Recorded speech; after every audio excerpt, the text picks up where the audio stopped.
like Benson, I'm a who that. I'm a who that. Long as I'm living, I'm a who that. Lose or winning, I'm a who that. Sports Coma, yeah, this is where we do that.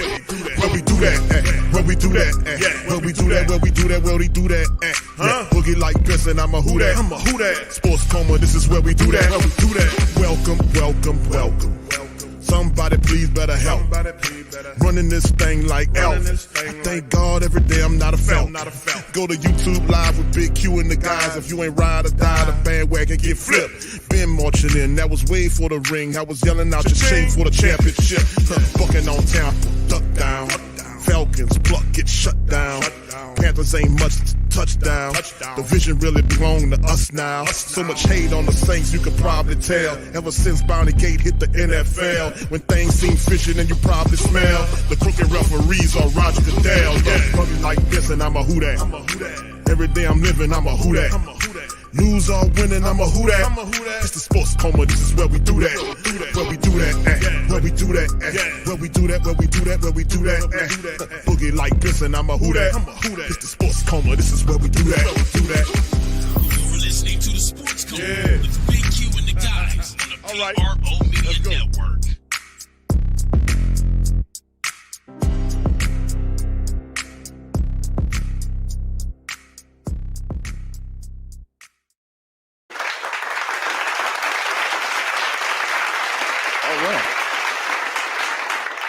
All right, shout out to the fam, man. Appreciate y'all being in this episode of the Sports Coma. Like I've been saying for some time now, welcome. You're now rocking with the Sports Coma with Big Q and the guys, but we have intense, entertaining, educating, and enlightening sport talk from your favorite sports fam. What's poppin', fam? Shout out to you guys.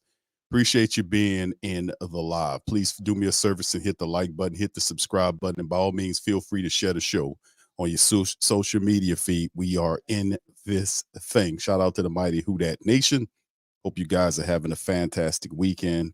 And for the family members that's within the area, please feel free. It's kind of cold, and I know that's pretty much everywhere. As a current area that we in are pretty much under a freeze situation. So shout out to the fam. Y'all stay warm, stay safe, and be careful out there if you're on the road.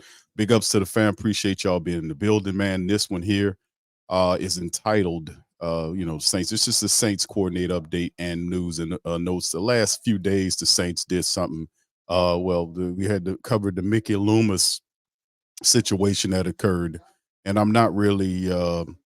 I say what I was going to say about Mickey Loomis. He's a joke, and the Saints are currently a joke franchise. You know how they handle business, and we'll see what happens, man. And to me, until we see what kind of moves these people are going to make, not really that inspired about what's going on with this damn team. So outside of that, man, big ups to the rest of you guys. Appreciate you being in the stream as we get going in this episode of the Coma. So a lot of people saying Q is been messaging me about the Saints, and I think this upcoming year we'll see a lot about the black and gold in terms of what are they serious about winning. Me personally, I don't think so. I think it's mismanagement that's happening with the team currently. I don't think they're really up to anything really big.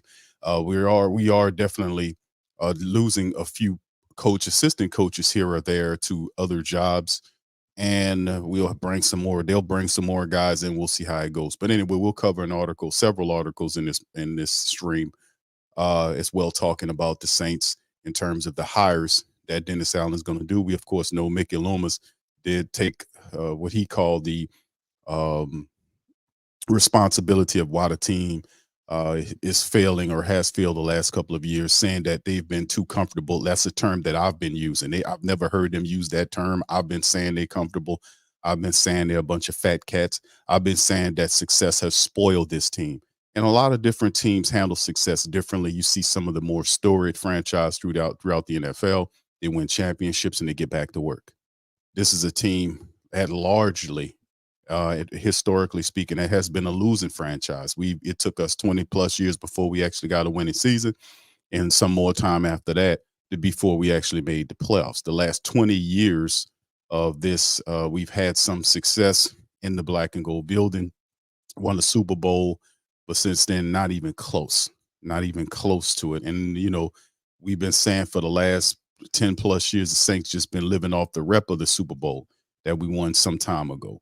And the goal is, once you raise the floor, you're supposed to be able to stay progressive, stay focused, centered, focused to it. And the Saints have gotten old at the top.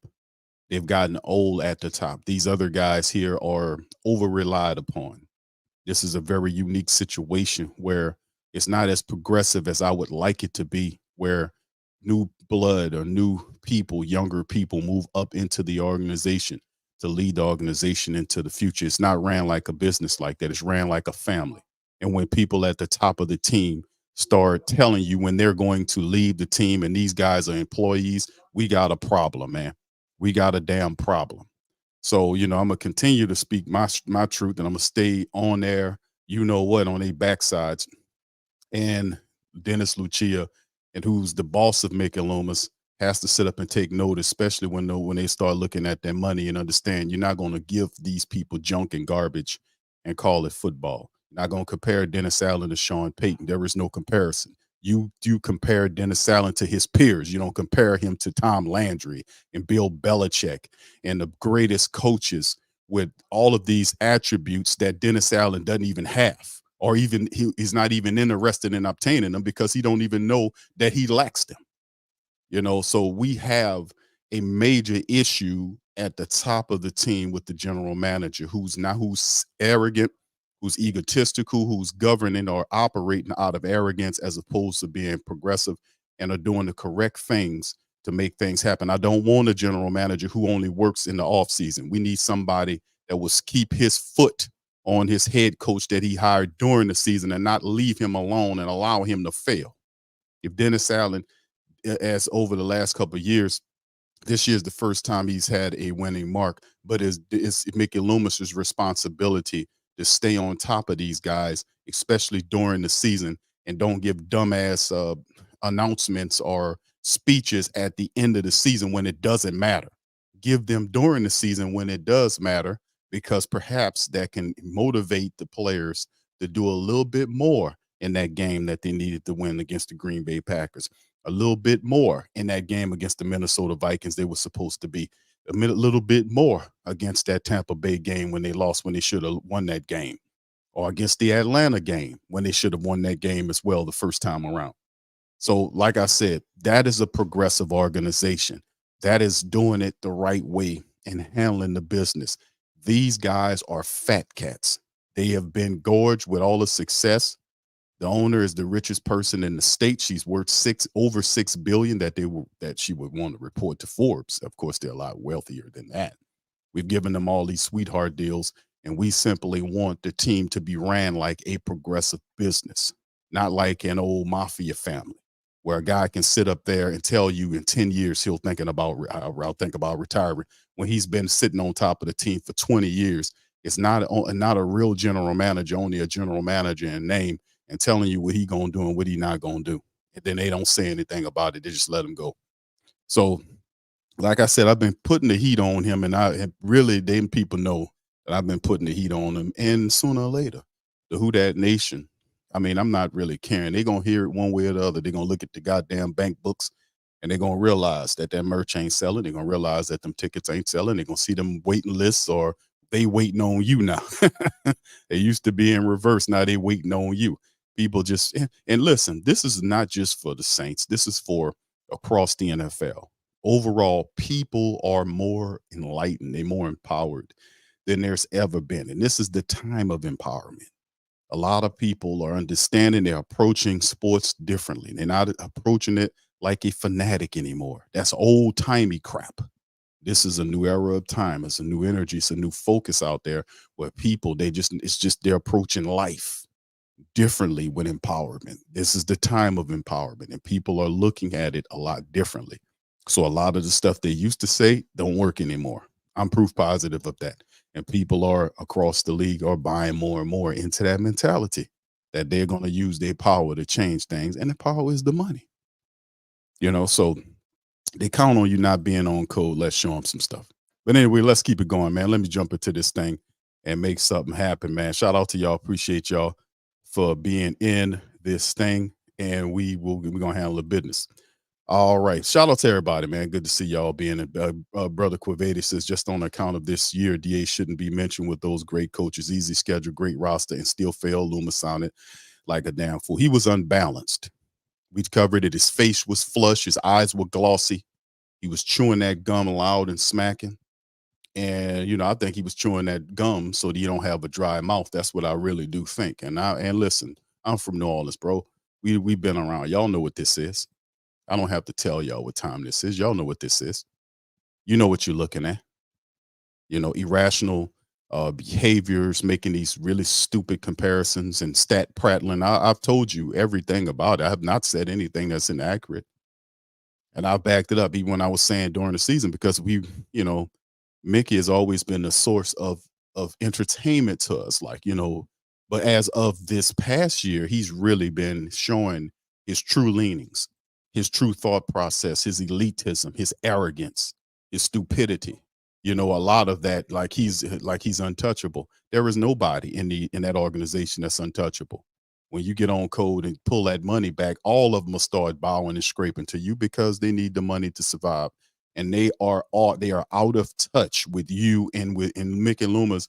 We don't need your brand of leadership at the general manager position. That worked when Sean Payton was here. You need more of a hands-on general manager, somebody that does evaluations during the season and not after the season, because out of his mouth, he says he's too emotional to do them because they win, he's emotional. When they lose, they're emotional.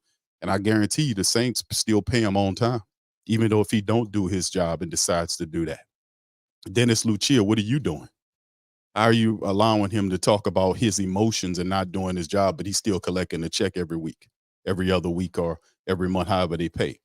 You see what I'm saying? How are you allowing him to how to say these stupid things and not press this guy to do something different, or at least give up the general manager position? Keep the VP and hire Kai Harley to run the general manager position.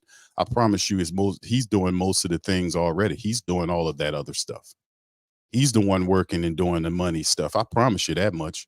I guarantee you it ain't a hard-working bone in Mick and Loomis's body, man. Come on. You look at his hands soft as hell, man. I'll tell you what, he ain't doing nothing. All right, so anyway, shout out to you, fam. Appreciate you as well. All right, so listen, man, we just got to keep doing what we're doing, man, and we're gonna hold tight to him, man. I hear you, Brian says if only one man had a scandal to. Nah, Mick and Loomis, it's gonna be his downfall is gonna be his stupid reliance on Dennis Allen. Listen, we know enough about Dennis Allen. We know enough about Dennis Allen. What does he know about Dennis Allen that we don't know? It's nothing. Dennis Allen's not mysteriously going to turn into a great head coach. Listen, fam, let's lay it out on the line before we jump into our stuff. This is the thing about the New Orleans Saints organization, right? The Saints, over the last couple of years since Dennis Allen stepped in the building, he's had a playoff-ready team. The Saints of 9-7 with Sean Payton last year should have made the playoffs, but Sean Payton was focused on retirement. I covered that in the time. He was talking to Jay Glazer of Fox about retirement in November. And you still had 2 months of football left to get lined up. So he wasn't focused on making the playoffs. He was thinking about retirement, which is a violation. You do that after the season. You don't talk to reporters about retirement during the season. You wait after the season. So he was already on his way out. But when the Saints came into it the year after Peyton was left and they gave Dennis Allen the job, Dennis Allen had a team that was ready to go to the playoffs. It was an improved team upon what it was the prior year. And he went backwards with 7-10. This team he had was stocked better than that team, than the 7-10 team. They had his handpicked people, his assistant coaches, his defensive coordinator, and all these other folks. Then there was also his quarterback.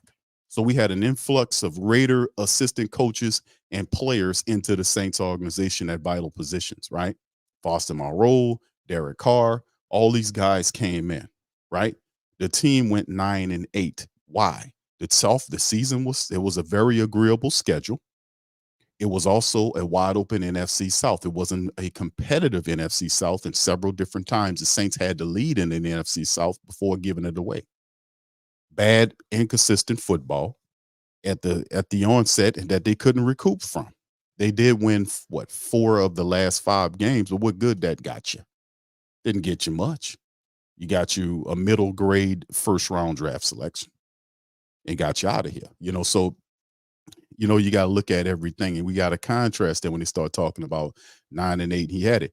Listen, this upcoming season, they're talking about the schedule's going to be soft again. I disagree with that. We'll see.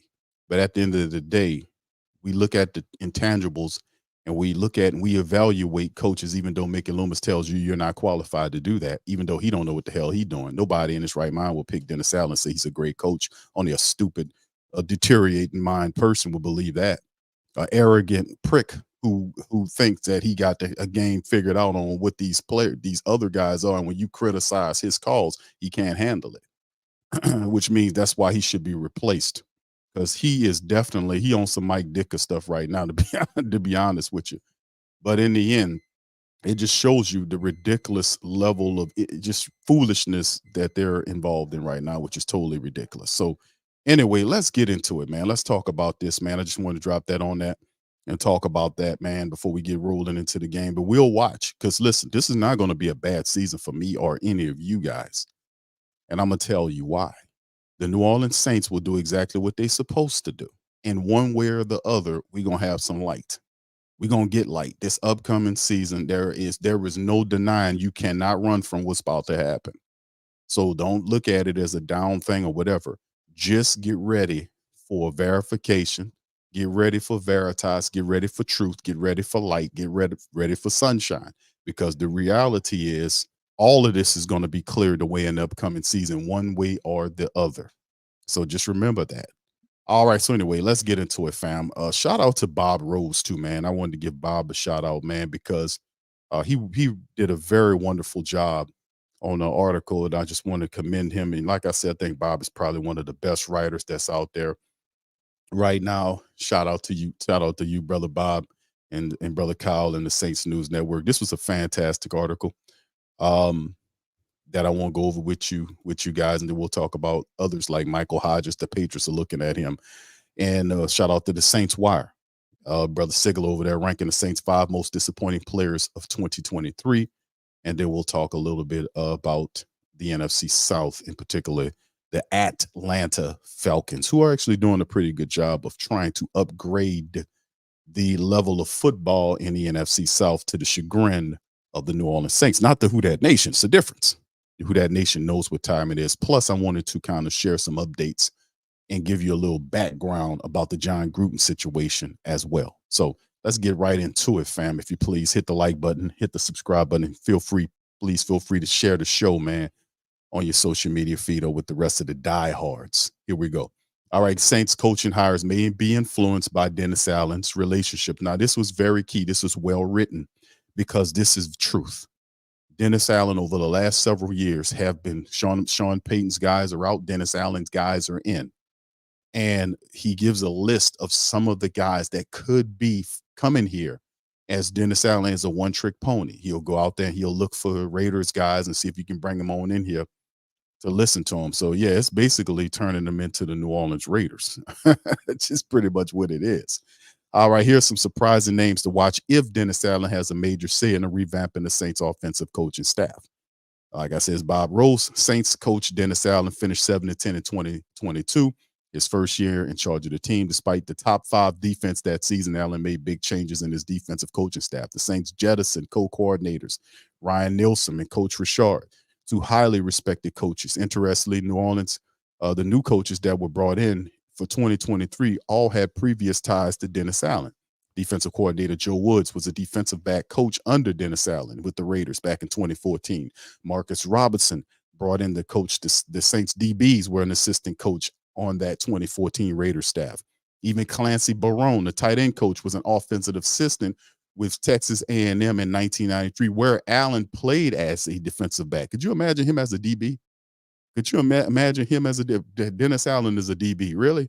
Barone also the tight end coach for the Broncos in 2011 when Allen served as the coordinator of that team. Fast forward to 2020, the Saints finished with an improved record of 9-8, but missed the playoffs for the 3rd straight year. Longtime offensive coordinator Pete Carmichael was let go, as wide receivers coach Cody Burns and senior offensive assistant Bob Bicknell. Barone remains so far, as does offensive line coach Doug Marrone. Why? I don't understand why that's the case, but it is what it is. Who was with Allen on Sean Payton's first New Orleans staff from '06 to '08. The Saints have requested permission to interview the Bengals quarterbacks coach Tom Pitcher, Rams QB coach Zach Robinson, and the Seahawks offensive coordinator Shane Waldron so far. There will be certainly more candidates emerging in coming weeks, both for offensive coordinator and other positions on the staff. With recent history serving as a guide, don't be surprised if the Saints speak with a few coaches that have worked with Allen before. This is a couple of names that Brother Bob is throwing at us. Brian Callahan. Callahan has been the offensive coordinator with the Bengals for the last 5 years, working with the offensive-minded head coach Zach Taylor. The Bengals are loaded with weapons like Burrow, Chase, Higgins, Boyd, and Joe Mixon. He's just 39 years old, but Callahan began his coaching career as an offensive quality control coach with the Broncos in 2010. He was on the staff with Dennis Allen, was Denver's defensive coordinator back in 2011. When Burrow missed the last 7 games of the year, Cincinnati still functioned at a high level behind former undrafted QB Jake Browning. This has made Callahan a legit head coach candidate while also raising the stock of Tom Pitcher. It remains highly unlikely the Saints will be able to land Callahan, who may end up as a head coach. If he doesn't, then perhaps Callahan could be lured to New Orleans with an associate head coaching title, in addition to having complete control of an offense for the first time in his career. Okay, that's one. The other one is John DeFilippo. You know, y'all remember him? He was the Breakers coach in the USFL, which is just recently been disbanded. Our team, the Breakers, have been disbanded. They're not going to be a part of the United Football League. That's what The Rock came out and said, and that was a kick in the teeth because I was really looking forward to seeing them again, but maybe later. All right, DeFilippo, 49, was the most recent head coach of the Breakers in the USFL. His last NFL job was the QB coach of the Bears in 2020 and 21. He's also been an offensive coordinator for the Browns in 2015, the Vikings in 2018, Jacksonville in 2019. During all 3 of Dennis Allen's 3-year coaching tenure in Oakland, DeFilippo served as a QB coach 1 year in Jackson, where he currently was the Saints offensive line coach Doug Marrone and was the Jaguars head coach. The 15-year veteran would certainly bring experience to a coaching staff. He had far more success as a position coach, mostly with the QBs, than he's had as a coordinator. The NFL teams show interest, it would be at a position coach or an offensive consultant. Perhaps this could be our new offensive analyst or a consultant person. Like we look at what happened with Bicknell. Could this coach be the next guy? How about Mike McCoy? McCoy, 51, just wrapped up his 2nd year as the QB coach of the Jags. He's a 21-year NFL veteran who has been an offensive coordinator for 6 seasons with 2 teams and had a head coach and was the head coach of the Chargers for 4 years. McCoy was in the 3rd season as an offensive coordinator for the Broncos in 2011 when Dennis Allen came in as a defensive coordinator. Adam Gase, also on the staff as a QB coach. Gase has been out of the coaching since 2020 after several failures upon leaving Denver, leaving him as a highly unlikely interview candidate. Early in his career, McCoy was fortunate to oversee offenses with Pro Bowl quarterbacks Peyton Manning and Phillip Rivers. His last few stops haven't been nearly as successful, and the development of Jackson QB Trevor Lawrence has been erratic. Greg Olsen, well-traveled. Olsen was a QB coach for Seattle last season. It was the 15th stop in his 34-year collegiate and professional coaching career. He served 2 separate stints with 3 different NFL teams. This is one of the more respected coaches in the NFL. Olsen, who turned 61 in March, was Oakland's offensive coordinator during Dennis Allen's last 2 seasons with the team. He returned to the Raiders in 2018 to serve 4 more years as an offensive coordinator. The head coach for the Raiders over that stretch was Gruden, who is rumored to be brought into New Orleans for a role with the franchise. Saints QB Derek Carr has worked with 6 different head coaches, 5 different offensive coordinators over his 10-year career. Olsen was his offensive coordinator for 5 of those seasons, which also saw some of his best production of his career. If rumors are true that Gruden will join the Saints in some capacity, then there could be a strong chance that Olsen could join them. Olsen has reasonable success with several teams as both coordinator and QB coach. His prior relationship with both Allen and Carr would also set up a smooth transition, especially if Gruden joins the group. Very interesting, right? All these guys are connected to Dennis Allen. He's a one-trick pony. He's going to see if he can go find guys that he can work with. Well, Bob has found some guys, and this is really good stuff that he's throwing out here, right? This is potential. Eric Studsfield, right? 56-year-old Studfield just completed his 6th season with the explosive Dolphins. He had been Miami's offensive coordinator back in 21 under Coach Brian Flores. When Flores was fired, Studfield was retained when Coach Mike McDaniel took over, but was shifted to the running backs and associate head coach. Studfield has been an NFL assistant for 28 years. Most of the time has been spent as the running backs coach. We need a running backs coach. His longest stint when any of the 5 teams was with the Broncos. He was there for 9 years from 2010 to 2017, meaning that he was on the staff for the year Dennis Allen was the defensive coordinator with the team. Studfield has been an offensive coordinator for just 1 year, an interim head coach for 4 games. If the Saints show any interest, it'll be as a running backs coach. New Orleans just did lose their longtime running backs coach, Joel Thomas, who left to take the same position with the New York Giants. So there you go. Unless the Saints get absolutely no interest from other candidates, DeFilippo, McCoy, Studfield would not be viewed as offensive coordinator possibilities. Studfield could be suitable replacement for Thomas to coach the running backs.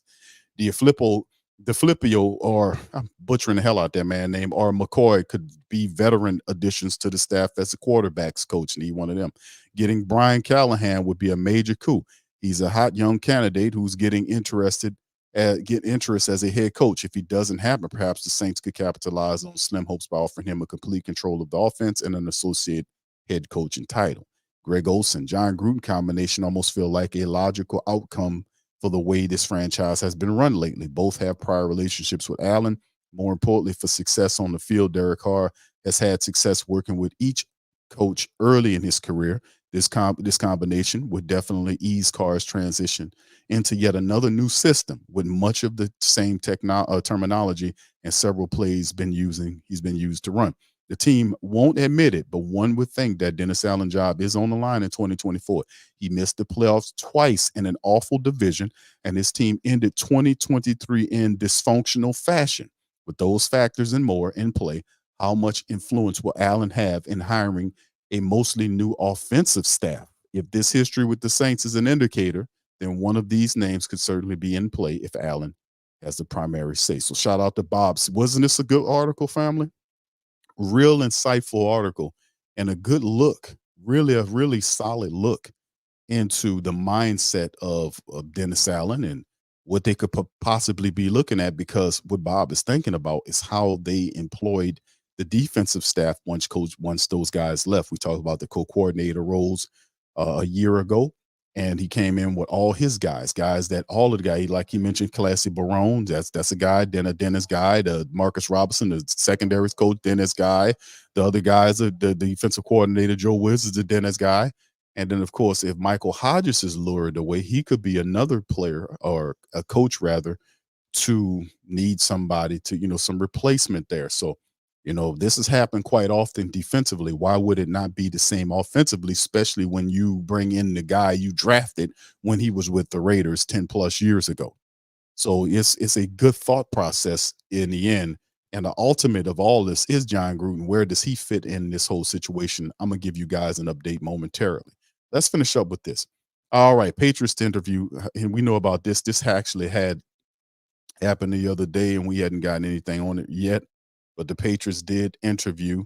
They did interview Michael Hodges for the defensive coordinator position. Of course, we know Kraft decided, him and Bill Belichick went about their separate ways, and Kraft went right to it, and they hired Gerard Mayo as the next coach of the Patriots team. Gerard Mayo, he got right to it, and one of the things that they wanted to do was, Ian Rappaport reported this, that New England interviewed linebackers coach Mike Hodges for the role, for the defensive coordinator role. So that's pretty good. Hodges, who's 37, been with the Saints since 2017. He's began his tenure with the club as a defensive assistant and was promoted to assistant linebacker coach in 2019. He was then promoted again to linebackers coach in 2020.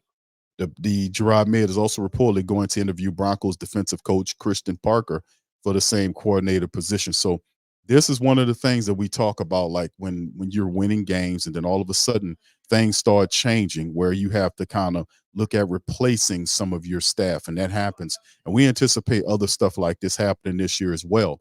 That they will start moving, certain guys will start moving off the team. We know about Michael Hodges. We know about Joel Thomas is with the Giants now. We hearing all the rest of this stuff. We got to replace Cody Burns. We also have to look at doing this other stuff, and we possibly looking at the QB situation as well. The QB's coach will, our QB passing game coordinator and QB coach remain with the team. That's a whole nother thing. So I mean, in the end, it's just one of these situations where the Saints will have to just be mindful of it, because some of these guys are just going to move on, man. So that's why it's always important to get the very most out of the most out of some of these people while you got them, because your window of opportunity is vastly shrinking, So anyway, let's move to this, fam. Ranking the Saints 5 most disappointing players in 2023. This is sourced from the Saints Wire, man, as they drop in the scoop here. And 2023 was a weird one for the Saints. It seemed as if the team was primed for a postseason burst, surging in the back half of the year and winning 4 of the last 5. That, however, wasn't the case. The Saints ended in the regular season which in the most disappointing fashion. They're stuck at home watching the playoffs instead of competing in the postseason. Wasn't simply missing the playoffs that made this season a disappointment. The journey along the way was equally as disappointing and frustration and it's important to acknowledge which position groups and players did not meet expectations, which performances were most disappointing in 2023. Here are a couple of picks right here of disappointment as in the eyes of John Sigler. Number 5, Pete Werner, working backwards from 5 to 1. Pete Werner, he listed as a disappointment. This was a down year for Pete, visually, not statistically. He was a healthy starter for a full season, which is a plus, because that's one of the things we wanted to make sure. It's like Pete Werner had the reputation as an injury-prone player who couldn't be counted upon. He kind of made that go away from right now, playing a full season. So that's a win. His stats naturally went up, but so did his mistakes. His lack of athleticism was apparent in open field opportunities more than previous season. He's got to do a better job of plays and coverage. Now, we know Pete Werner is not the most athletic guy, right? He's not the most athletic guy, but he's very cerebral. He's a smart player. He can see things. He's not easily fooled. But, most of the times he do put himself in position to make plays, stick his helmet in there to make plays. But people that know that's game planning, a guy like Pete Werner know how to get athletic tight ends against him if they try to match those guys with him and have success with that. So we just, that in that regard, I think that there's some truth there. Isaiah Foskey, the snowman, was most disappointing for a lot of the black and gold family members. He had a very uneasy transition into the Saints. Foskey, the most disappointing player from the Saints' most recent draft class.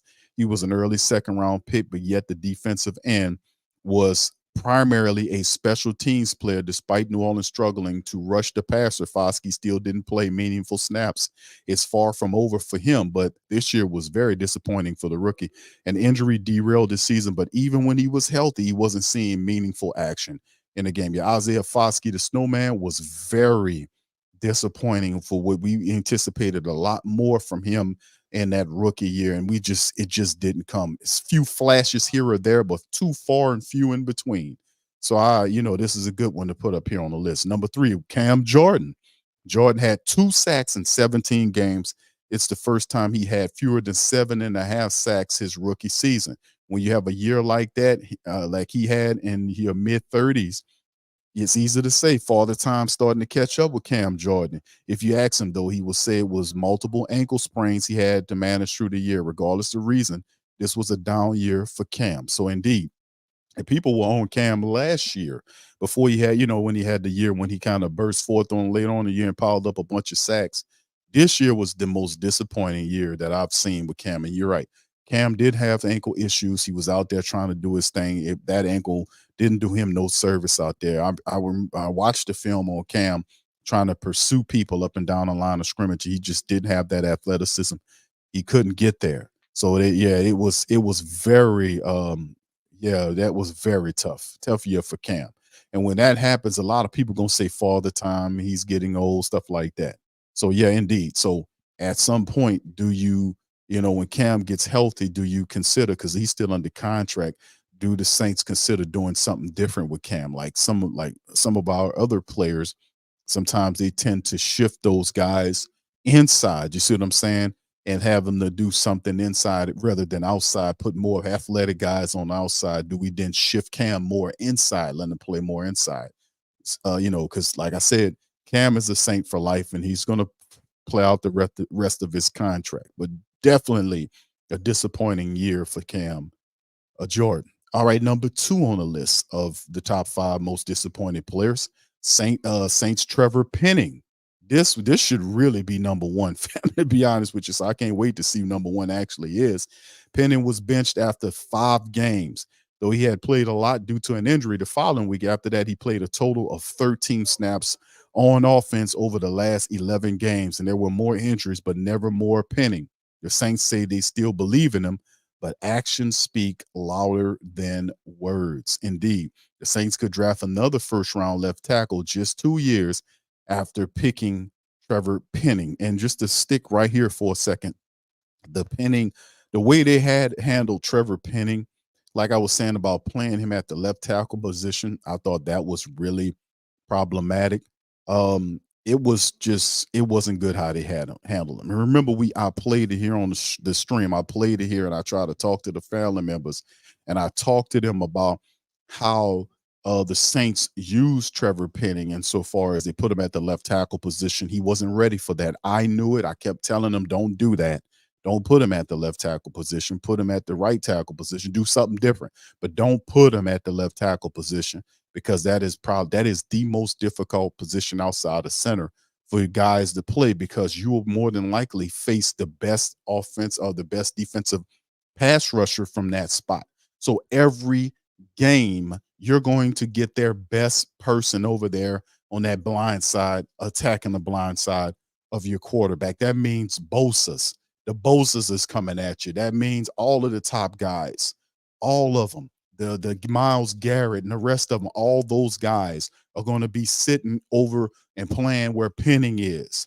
They're going to move him over there to get after Penning. And Penning talked about having confidence issues during the season. He struggled mightily, and the Saints just didn't move him down to the second layer and say, okay, we'll bring you off the second. Now, they literally shoved him all the way down to the bottom of the active roster as far as the offensive linemen are concerned. And how do you bounce back from that if you're Trevor Penning, who's already as a first-round draft pick dealing with confidence issues? So with Ryan Ramczyk potentially not being able to play for the rest of his career with this serious knee issue, does Penning re-emerge as a right tackle candidate? Do they do that? Because really, truthfully speaking, and I got a mock draft that I'm gonna be coming up next week. I got one I got coming out on Monday for you guys. We're getting into the mock season. I got one for you that the Saints could definitely end up taking a left tackle. There are a couple of those that'll be there, maybe available for when the Saints pick. If we're lucky, one of them, the top 1 or 2 might slide to you. I doubt it, though. We might get 1 or 2 of them, but we'll see how it all pans out. But Trevor Penning, man, is definitely, you can't not consider him a part of the future of the line. Where Ramczyk's health is an issue, and then the left guard, the left tackle, left guard issue needs to be addressed.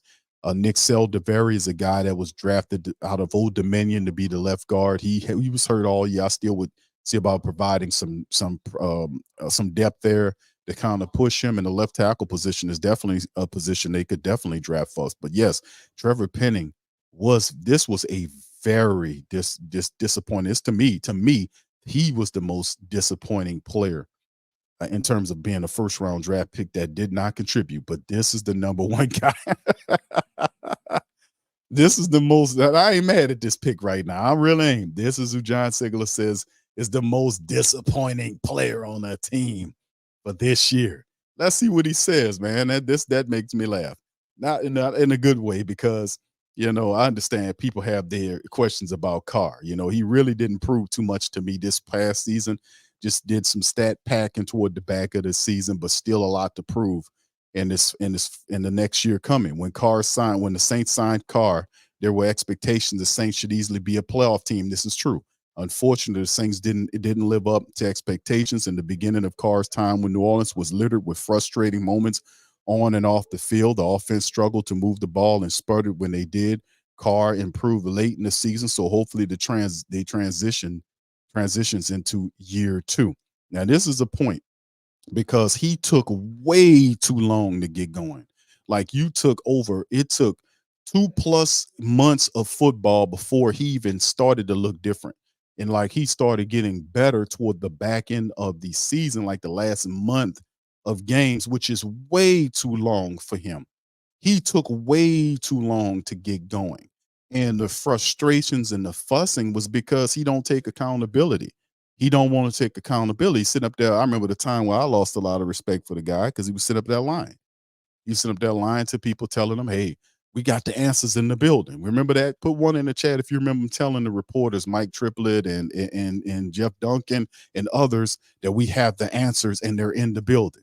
And they asked him, well, what's the answers? And what did he say? He said, well, I can't tell you because we got the answers in the building. What happened after that? They continued to lose. So it's just it's a flim flam. Don't come here with that, man. Don't come here with the lies and the BS and the garbage, dude. If you don't freaking know, you don't freaking know. Don't sit up here and lie to people about knowing something and then you put the film on and you don't know nothing. I mean, you looking at and people talk about it all the time. It's like some of these guys, man, you want them. It's easy to decipher the games of football players.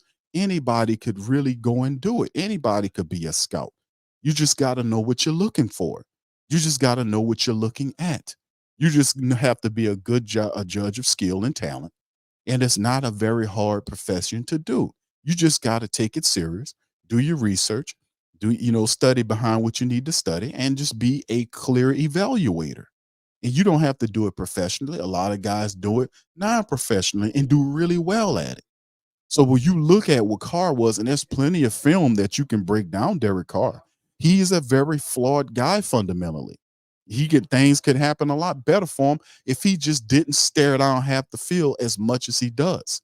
And that's just outright laziness and bad technique that you stare down, you go center and then stare left, or go center and then stare right, and don't cycle through your progressions. I was saying that the whole season. Boy, this damn guy don't cycle through his progressions enough. He stares down half the field and then checks it down. Why you think you're checking it down so much? You're not looking at the full field. And then it's on tape, it's on film where you can see this stuff happening, and it's happening week after week. People are calling it out, and he pretending like he don't have a problem. See, I don't have time for that, bro. I don't have time for you with the delusion, with the lies, with the BS, with the crap, with the garbage. We got a time window here. It's a certain amount of pressure that you have to have. You step here, you got to win now because you got an older team. You got a 2 to 3 year window to make something happen before you start and have to kind of do a rebuild situation. They're basically holding on to some pieces. Of people are getting older because time is ticking on that window, and you got to activate and you got to win right now. We don't have time to you to build up the wins when these guys are already here. When Chris Olave, Rashid Shaheed, and at the time Michael Thomas, Elvin Kamara, Jamal Williams, and all these other guys there, Jawan Johnson, Taysom Hill, these guys are here right now. This is not a young team like a Green Bay or a Houston Texan club. Credit to those guys having the success that they're having. This is an older team, one of the oldest teams in the NFL, and they have to understand that when we put this guy here, you got to win right now. That's what the $150 million is for. Now, of course, we got a dumb quarterback, a dumbass coach, and a brainless general manager / VP dude up there that's trying to protect you and not telling you you're supposed to win right now. But let me tell you something, Mr. Carr, you got to win right now. Your team is old. You got to win right now. You have to win right now. That's what the pressure is. Despite what Dennis Allen is saying, despite what Mickey Loomis is saying, who don't even know what flipping planet he on. He don't even talk to the players. They broke that down. He don't have conversation with players during the season. So I can understand why Jameis Winston 2 years ago had issues and went to the press when he couldn't take it to this guy. This guy is supposed to have his goddamn door open. You see what I'm getting at? And I was telling people this last season, and then they finally see y'all see who the problem is. Y'all see what I've been talking about when he hit that end of the season press conference. Y'all seen who was the big problem of the team, who's standing in the way of progress with stupidness and arrogance and dumb shit is that guy. But we telling you on tape that everything that we said could be backed up in the receipts. It's receipt season. I don't have time to play games with the Saints and all this foolishness about whose fault it is. Well, it's my fault because I was too comfortable. It's good that you come up with that analogy or that thought process when the season is long gone. Is you got too comfortable. If you listen more, I was saying it at the time. We were saying it at the time, bro. Y'all got to activate and do something. Y'all way too comfortable. So being stupid and stubborn and non-progressive, what you got to do, fam? Y'all know what y'all got to do. Y'all know what y'all got to do. All right. So anyway, shout out to Marley Moss. This question, Q. Do you think Loomis will fire DA next year? Yeah, he got to get him out of here, bro. If he fails next year, ain't no way you can protect Dennis Allen for 3 straight years of failure. It's just that he's taking the pressure because he believes in his process. See, this is all, and I'm telling you, this is all arrogance. Shout out to me and DC was having this communication the other day. He was talking to me. He listened to the show, then he called me, say, "Hey man, such and such." And we were talking. I'm like, "Bro, listen." And he made mention of it. He was talking about it too. He made a good point. He's like, "You know what, Q? The whole damn thing with Mickey Loomis is that he thinks he found Sean Payton and that Sean Payton have all the success. And he thinking that he can do that. He's found Dennis Allen and he thinking that Dennis Allen can do what Sean Payton do. That's how crazy this dude is. This how crazy it is. Well, I pick this guy and I don't pick wrong. I'm the great Mickey Loomis. I don't pick anything wrong. I listen, Dennis Allen, Bill Belichick, Dennis Allen, Tom Landry, Dennis Allen, Bill Walsh. He actually said Walsh in there, man. Dennis Allen. Who else he said? Sean Payton. Now, granted, every last one of these people he talked about won Super Bowls. Granted, every last one of these people he was talking about are fantastic coaches in their own right. This guy here that he's trying to compare to Sean Payton, this guy is not a young coach like a Zach Taylor or LaFleur or some of these other guys. This guy is an old coach that been around for years. And he's a good defensive coordinator, but he lacks the ability to coordinate responsibly, consistently with a very good disciplined approach to keep players attention to detail, focused and driven. He doesn't have that consistently. He doesn't have leadership ability. He doesn't have a great communication style. He's not a great motivator of talent. He comes off as aloof. He comes off as soft. He comes off as stupid. He comes off as backstabby because he'll backstab your ass. Oh, no, he'll die. Oh, yeah, he'll do it. That's why I like him so much. Me and Dennis Allen are cut from the same cloth. Yeah, yeah. I commended him. I say, you know what, Dennis, the reason why I'm hiring you, because you got it, baby. You'll whip that knife out and you're a backstabber some bitch in a minute. I respect that. That's why you're my head coach. I love it. I say he leads the league in backstabbing. I think he's terrific. It's crazy, man. But in the end, he really believes his stupid thought process will bring the Saints championships behind Dennis Allen, which is totally ridiculous. All he is a troll, a time-wasting troll.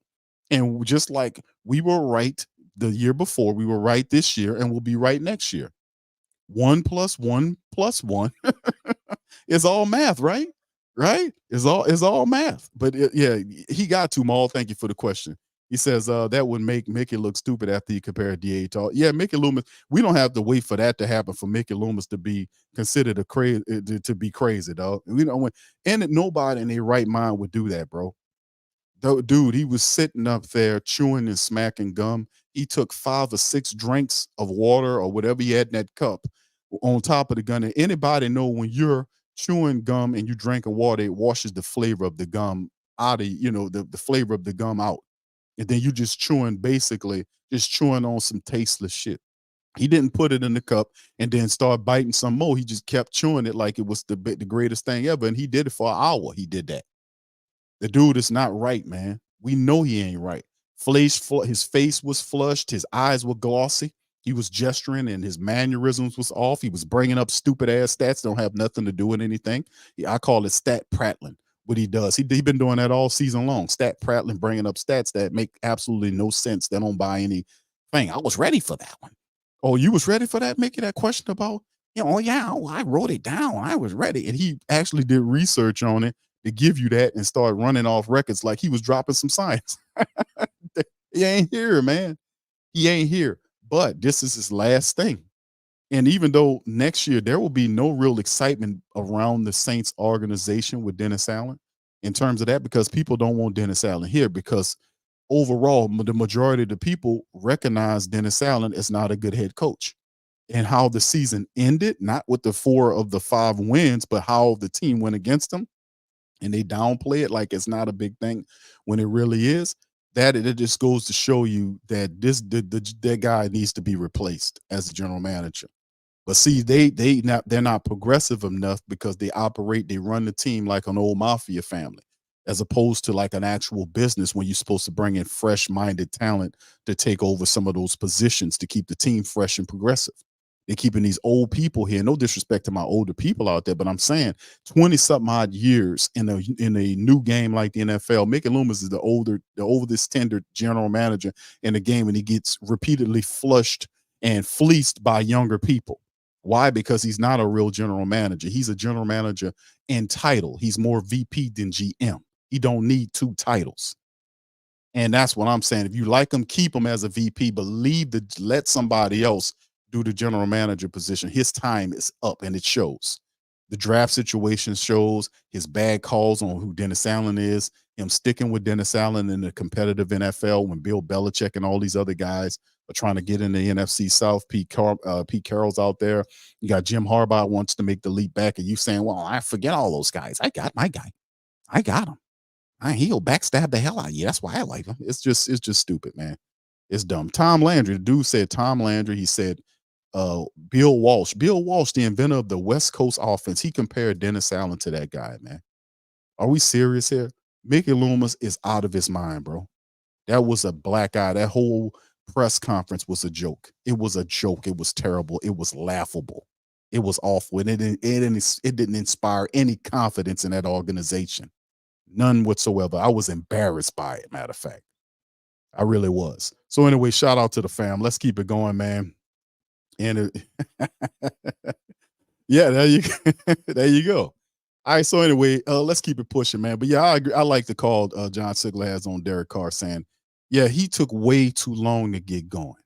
And a handful of losses here. And like I said, a good head coach knows how, and like I said, so much you could talk about with Dennis Allen, but it's really the guy on top of the team who let Dennis Allen fail. Dennis Allen don't know what he's doing, fam. He doesn't know what he's doing. So if you have a guy that didn't have a history of being a successful head coach and you hire him, you just can't hire him and leave him alone. He don't know what he's doing, especially with the pressure on him to win right now. That's the whole thing, that they need to win right now. That's the whole point of it. They need to win right now because of the window, and they are failing at that right now. So the confidence is low in the Saints, and you blame them for that. All right, so anyway, let's keep it pushing, fam. Let's go. Now, we talked about this early on, the offensive coordinator positions. We mentioned that potentially could be brought in to fill some of these jobs. We talk about the situation, the tight ends, not the tight ends, but the wide receiver coach situation is open. The offensive assistant, top assistant position is open right now. So there are a few positions, and the running back coach is open. The season is still ongoing. You never know that a guy like Ronald Curry, I think Ronald Curry is going to get a call to go somewhere else to possibly be an offensive coordinator or something. So you can end up replacing several different coaches when it's all said and done, because we're still very early on in the process. The playoffs are still going on right now, and we just need to watch out for that. But the thing about Jon Gruden and the stuff, the smoke around Jon Gruden, is that that's an actual thing. That's not something that the reporters are pulling out of their backsides. The Jon Gruden thing is an actual thing. There's verified proof on articles and sources that say that Jon Gruden is interested in a offensive position with the New Orleans Saints. A lot of people know Jon Gruden's an alpha dog. That if he comes on, it's not going to be something of a lower ilk. But you don't have an offensive coordinator. That's another thing that they're looking for. So the greatest job on that side of the ball, the offensive coordinator position, is open. Is it Gruden? The Saints are doing their due diligence, looking at other people. We talked about some of the people that they're looking at. But the biggest stick pin to this all is Jon Gruden. Where does he play in this analysis? So before I give you the latest, let me give you a little backdrop about some of the stuff that was talked about with Jon Gruden. So we're going to play two reports. I'm going to play the first report. This is sourced from the Rich Eisen show when he brought a report on who was covering the matter with him, just to remind y'all of what's going on with the Jon Gruden situation. Here we go. Well, the Gruden story is really, I think, the biggest concern among the owners right now, because Gruden has said that he is not going to settle. So it's now in the Nevada Supreme Court, the lawsuit that Jon Gruden filed against the NFL and against Roger Goodell, alleging that they leaked those emails that cost him his job and his career. And Gruden has told people that he will burn the house down. He'll burn the NFL down to get the truth. And my sense, since our story, that we did with Seth Wickersham, my colleague at ESPN, I've talked to people around Gruden, close to Gruden, and he is all in to get the truth. So if the Nevada Supreme Court rules in his favor, there will be discovery. And that discovery means that Gruden's attorneys can subpoena Roger Goodell, every single owner if they want to try to find out if the NFL did, in fact, leak those emails that cost Gruden his job. When does that ruling in the Nevada expected in October? Expected in just a couple of months. But I know. All right, so let me stop right there. This is the interesting thing about this thing, and we talked about it. I remember I mentioned on the prior show, I said 65,000 emails. It wasn't 65,000 emails, family. It was 650,000 emails. It was 650,000 emails that were released. And out of the 650,000 emails, only ones that was attached to Jon Gruden was put out to the press. And this is what Jon Gruden know. They know all of it. They got some information. The NFL is running scared from this, man. This could be a major scandal, man. Let's finish up. From talking to people around the league, owners and executives, they're very, very concerned about it, because Gruden is very, very upset. He wants the truth.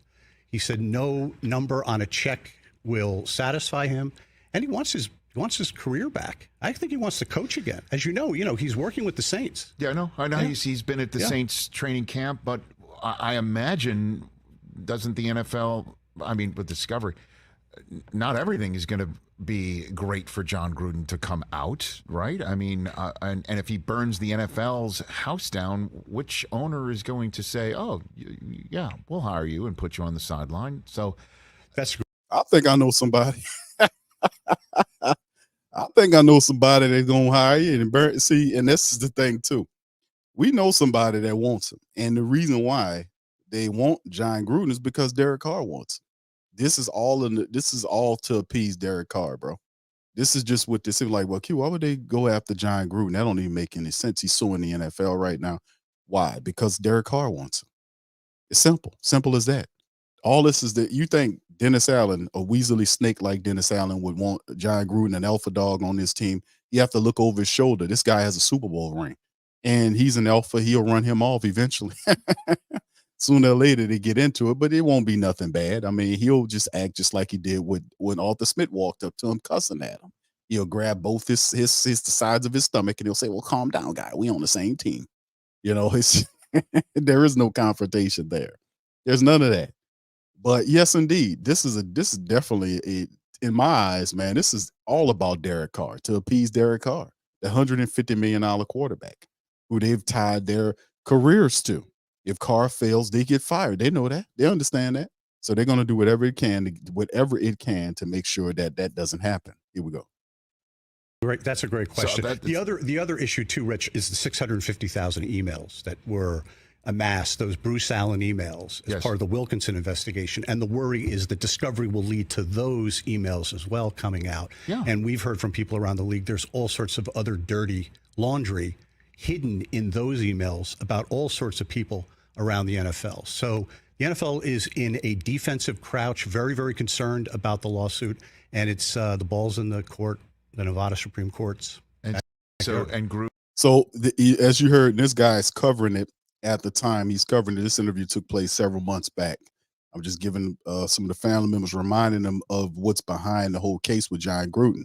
Now, what's interesting is he said there's a bunch of dirty laundry. You haven't heard about any of all of the other dirty laundry of the 650,000 emails that is attached to other people throughout the NFL.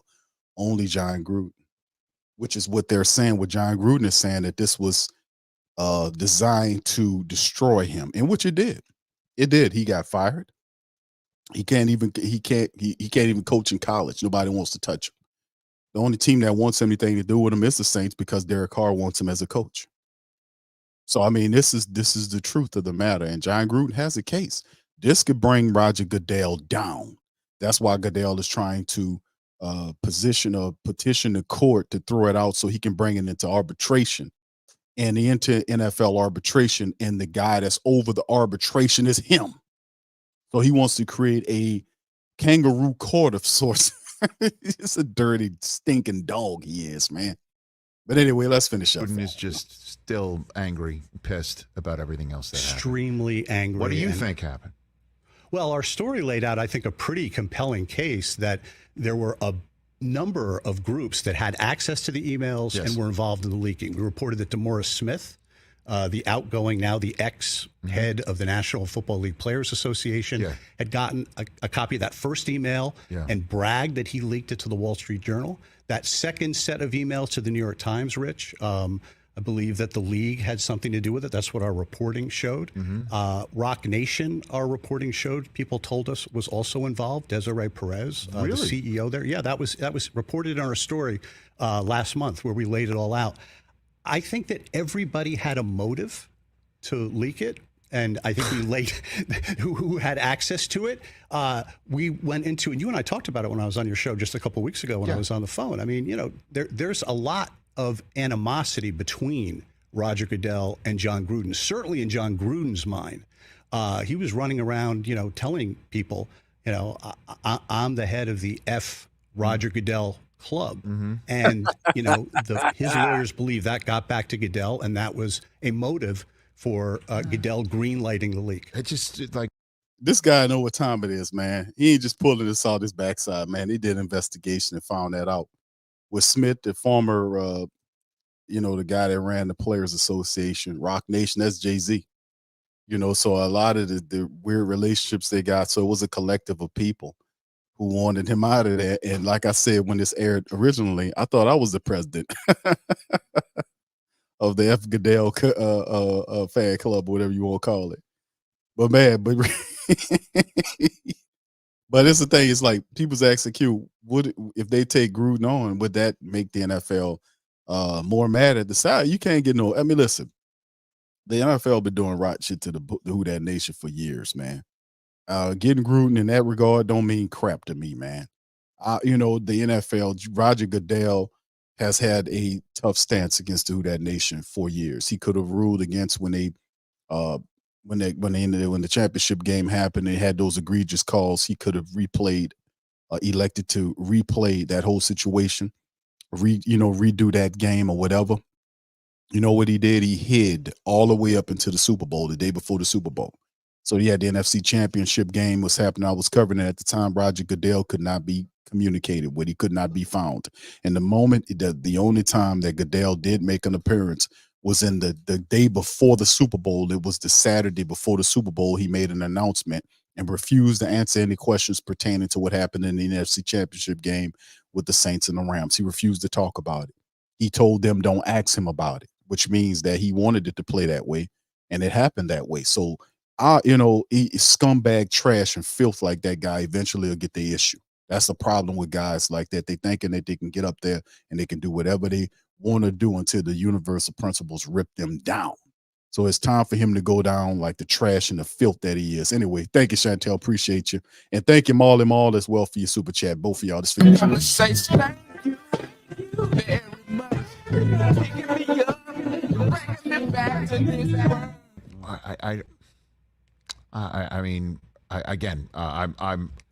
I just hear something like that, and I'm just like, the commissioner's got so many other fish to fry. Like he's hearing Jon Gruden's bad mouth, and that might just, he would laugh that off, not like say, let's do something that could potentially be blow up in our faces here, you know. And he like, that's the thing I don't understand. If the NFL leaked it, then this is something that the NFL doesn't want discussed, that an executive and a coach is actually saying these sorts of things. I mean, that's what the NFL has said in court. You're hitting right on a really important point. Right. Is the NFL has said in court, you know, we had no incentive to do this. This was going to be disruptive to a season that was going along great. And, you know, and actually what happened was, once those emails were leaked, and it was this, you know, huge controversy all over again. It reminded everybody of Dan Snyder all over again. And just a week later, Congress opened up that investigation, that wide-ranging investigation that subpoenaed Dan Snyder. Remember when he was on his super yacht running around the Mediterranean and avoiding that subpoena? Roger Goodell had to subpoena. It wasn't just an investigation of Dan Snyder and the Washington Commanders. It was an investigation of the NFL. So the consequences of those leaks were very, very dire. They led, I believe, to Snyder eventually having to sell the team. Well, which was the mindset at that time. So this is far-reaching, but it was designed to add extra, because they wanted Snyder. Snyder was garbage too, but it's a collection of trash. I mean, how can I put it? I can't put any lighter than that. It's a collection of trash. They wanted him gone. They eventually got him gone, and Gruden was another dude they wanted gone. They got him gone. So it was a win-win-win in terms of what they were doing, how they grafted this whole situation. This guy did the investigation. He knows, Gruden knows what happened. His people know what happened better than the guy that you see on the screen that's talking about it. Now, let's move on. Continue. Let's cover this. This is the latest in the Jon Gruden matter. Here we go. In his lawsuit against the NFL, he alleges the NFL improperly leaked racist and sexist emails. Our Brian Horwath was in the courtroom with the latest. Jon Gruden is no longer coaching the Raiders right here at Allegiant Stadium, but on Wednesday, he was seeking another win here in Las Vegas. The brash former football coach and ESPN personality filed a lawsuit against the NFL over 2 years ago after he resigned under pressure from his job with the Raiders following reporting about offensive emails he sent a league employee between 2011 and 2018. Wednesday, Gruden was in court as a panel of 3 Nevada Supreme Court justices heard arguments after an appeal by the league. A district court judge in 2022 ruled that Gruden's lawsuit for negligence and contract interference could proceed independently. Gruden's lawyers, including Adam Hosmer-Henner, have questioned whether Gruden was ever given a fair shake. How it's supposed to work, Your Honor, is a situation where there is some notice and hearing, some amount of due process, and in the course of those internal proceedings, the commissioner issues an opinion or a fine saying that this particular conduct is conduct detrimental to the league. But Las Vegas lawyer Brent Ellison, who specializes in business law, says the NFL is facing a major issue in the form of an apparent lack of due process. Basically they're trying to have Jon Gruden be bound by the terms of the NFL Constitution. The Constitution, as his attorney pointed out, that Jon Gruden did not negotiate, allegedly did not see or review prior to signing off on his coaching agreement with the Raiders. Attorneys on both sides declined to talk to the media following a 40-minute hearing before the high court. Gruden also declined to speak. The two parties will now wait to see what the Nevada Supreme Court decides. Ellison thinks a decision could come in the next week or so. Reporting from Allegiant Stadium, I'm Brian Horwath. Former Raiders. All right, so there you go, family. There you go on there. A decision is to come in the next week or so. Maybe 2 weeks, we'll get a decision on what happens with the Jon Gruden case. So this could be over pretty soon, a week or two, according to the broadcast that recently happened. So I hear you, John. John's like, well, no part of this nonsense, man. I know, brother. Yeah, it's always the Saints seem to always want to do something they could do extremely simple. They want to do something hard and stupid. That's just what it is for some of these guys. It doesn't. None of this makes sense for you to even entertain any of this. But this is what kind of management you have. And that's why I keep saying this over and over again. And people are starting to get it about what's going on with the Saints. This all of this is poor thought process. All of this is stupid. That's why I was saying that if they think that this is logical to do this, then they need to be replaced. But like I said, the team is ran like a family, an old family, as opposed to a business, and that's the problem. Somebody need to do something about Mickey Loomis for real. Somebody need up in the organization, whether it's there's only two people over him in position in the organization is Dennis Lucia, who's the president of football operations, and it's Gail Benson. Those two need to really evaluate Mickey Loomis, and they need to strip him of his general manager title. Now, a lot of rumors were circulating around about that happening, about them doing or getting another general manager, and Loomis slammed that in the press conference by saying, "That's made up. That's made up. That's made up garbage. Somebody wrote that. That's not true. Somebody made that stuff up." Are we speaking truth to power is what's going on here. We want you replaced as the general manager. Your judgment is extremely poor. Your judgment and your stupidity on Dennis Allen is poor. This whole wretched thought process of what's going on with Jon Gruden, where you can easily find a credible coach with credible coaches that are out there. All of this is poor and stupid. But this is what it's going to take to get rid of these people. This is what it's going to take. And with the family members being on code with each other and not supporting these people's activities, not buying into any of this garbage and not giving them any of the money. We have to get on code collectively. I know a lot of other people, they're not going to do, a lot of people are not going to do it. They're going to keep doing what they're doing. They don't count. We're not talking about those people that's going to do that. They don't freaking count. We talking about right now, we need the vast majority of who-dats to get on code and not do nothing.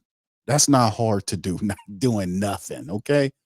Not doing nothing.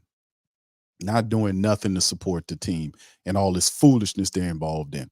IJ Bella says bringing in Gruden and his circus is lazy. And don't forget to put crazy along with that. Thank you, J Bella. Appreciate it.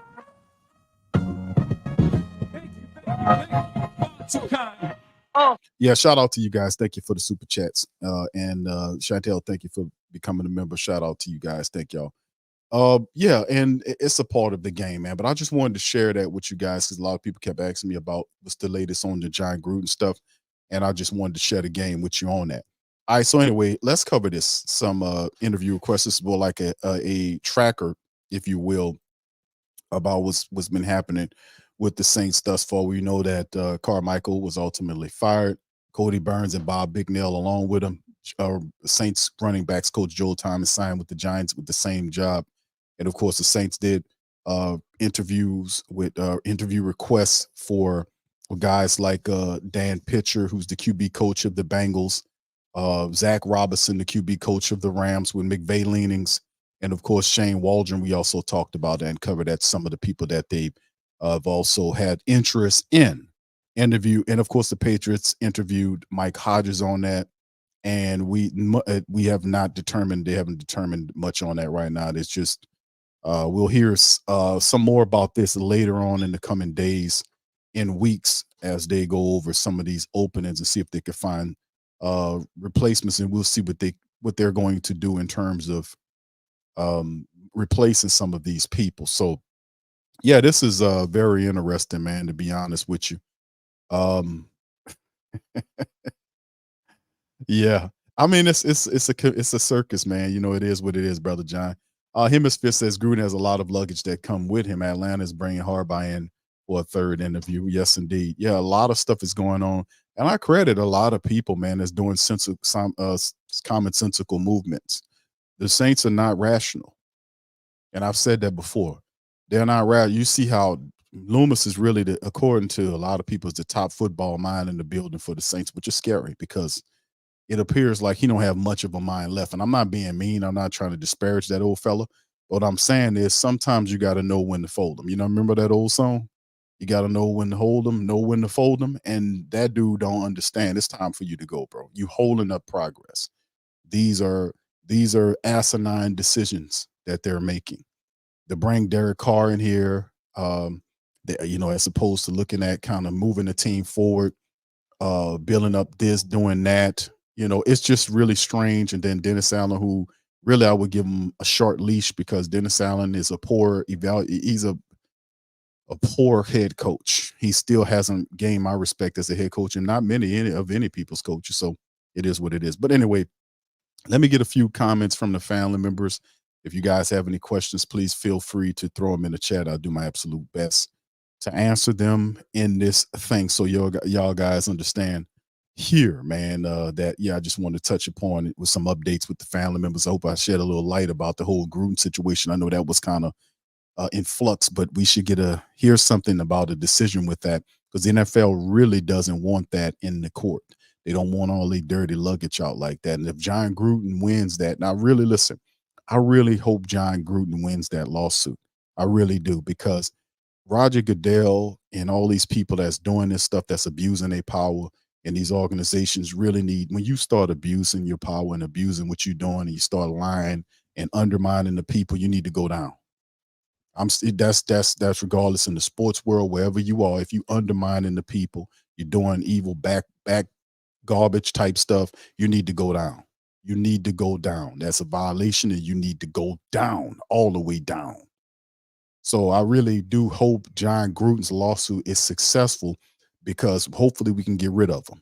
We never liked him. He's a piece. Yeah, I ain't gonna go into it. Y'all know how I feel about it.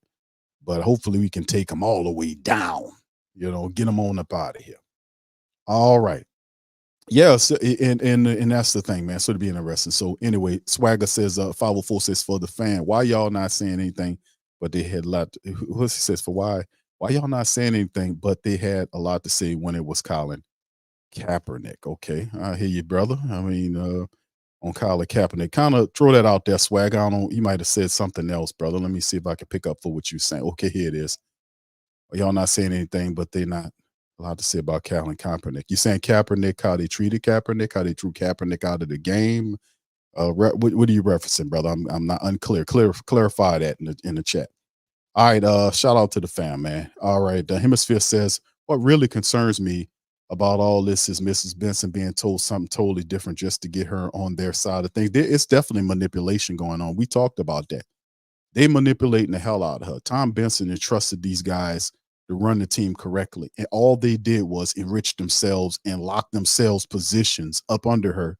And she believed Tom Benson and believed in the guys that she chose. Now we know Gail don't know football like that, like a Tom Benson does. Even though he was schooling her before he passed away, he gave her the game the best way he can, would bring her to all the league meetings, and it was a lot to soak in, because that wasn't her field of expertise, So she entrusted Mickey, she entrusted Dennis and all these other dudes, and all they did was made themselves a position in there where they're arrogant, and they made themselves extremely rich. That's not how it's supposed to be.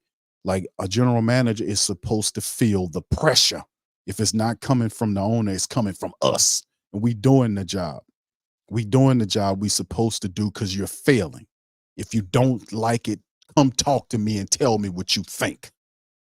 You're not handling the business. And the team stinks. They finished 9-8 in a weak division and a weak schedule, 9-8, and still not a playoff trip. You're still 3 years of being denied the playoffs. And all I hear are excuses. All I hear is prattling by some dude that's over the hill, some general manager, in quotations, who gets fleeced by younger general managers, who's not a real general manager. And when I started looking at that, and I started telling y'all that, people was like, damn, keep going off on him. I can only tell you the truth. And now you see what it is when he did that end of the season press conference. Y'all seen everything I was saying as veritas, as truth. You're like, damn, Q was 100% on that. Damn. Yeah, because I know the mentality of Mickey Loomis. If I can emulate you and get you where I get all your he's and alls and all that kind of stuff, I got you. I got you.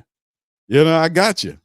But like I'm saying, man, all they did was create a place for them in a $1 billion organization. Now they feel untouchable. That's the worst thing that we could have when you got an executive that feel like that.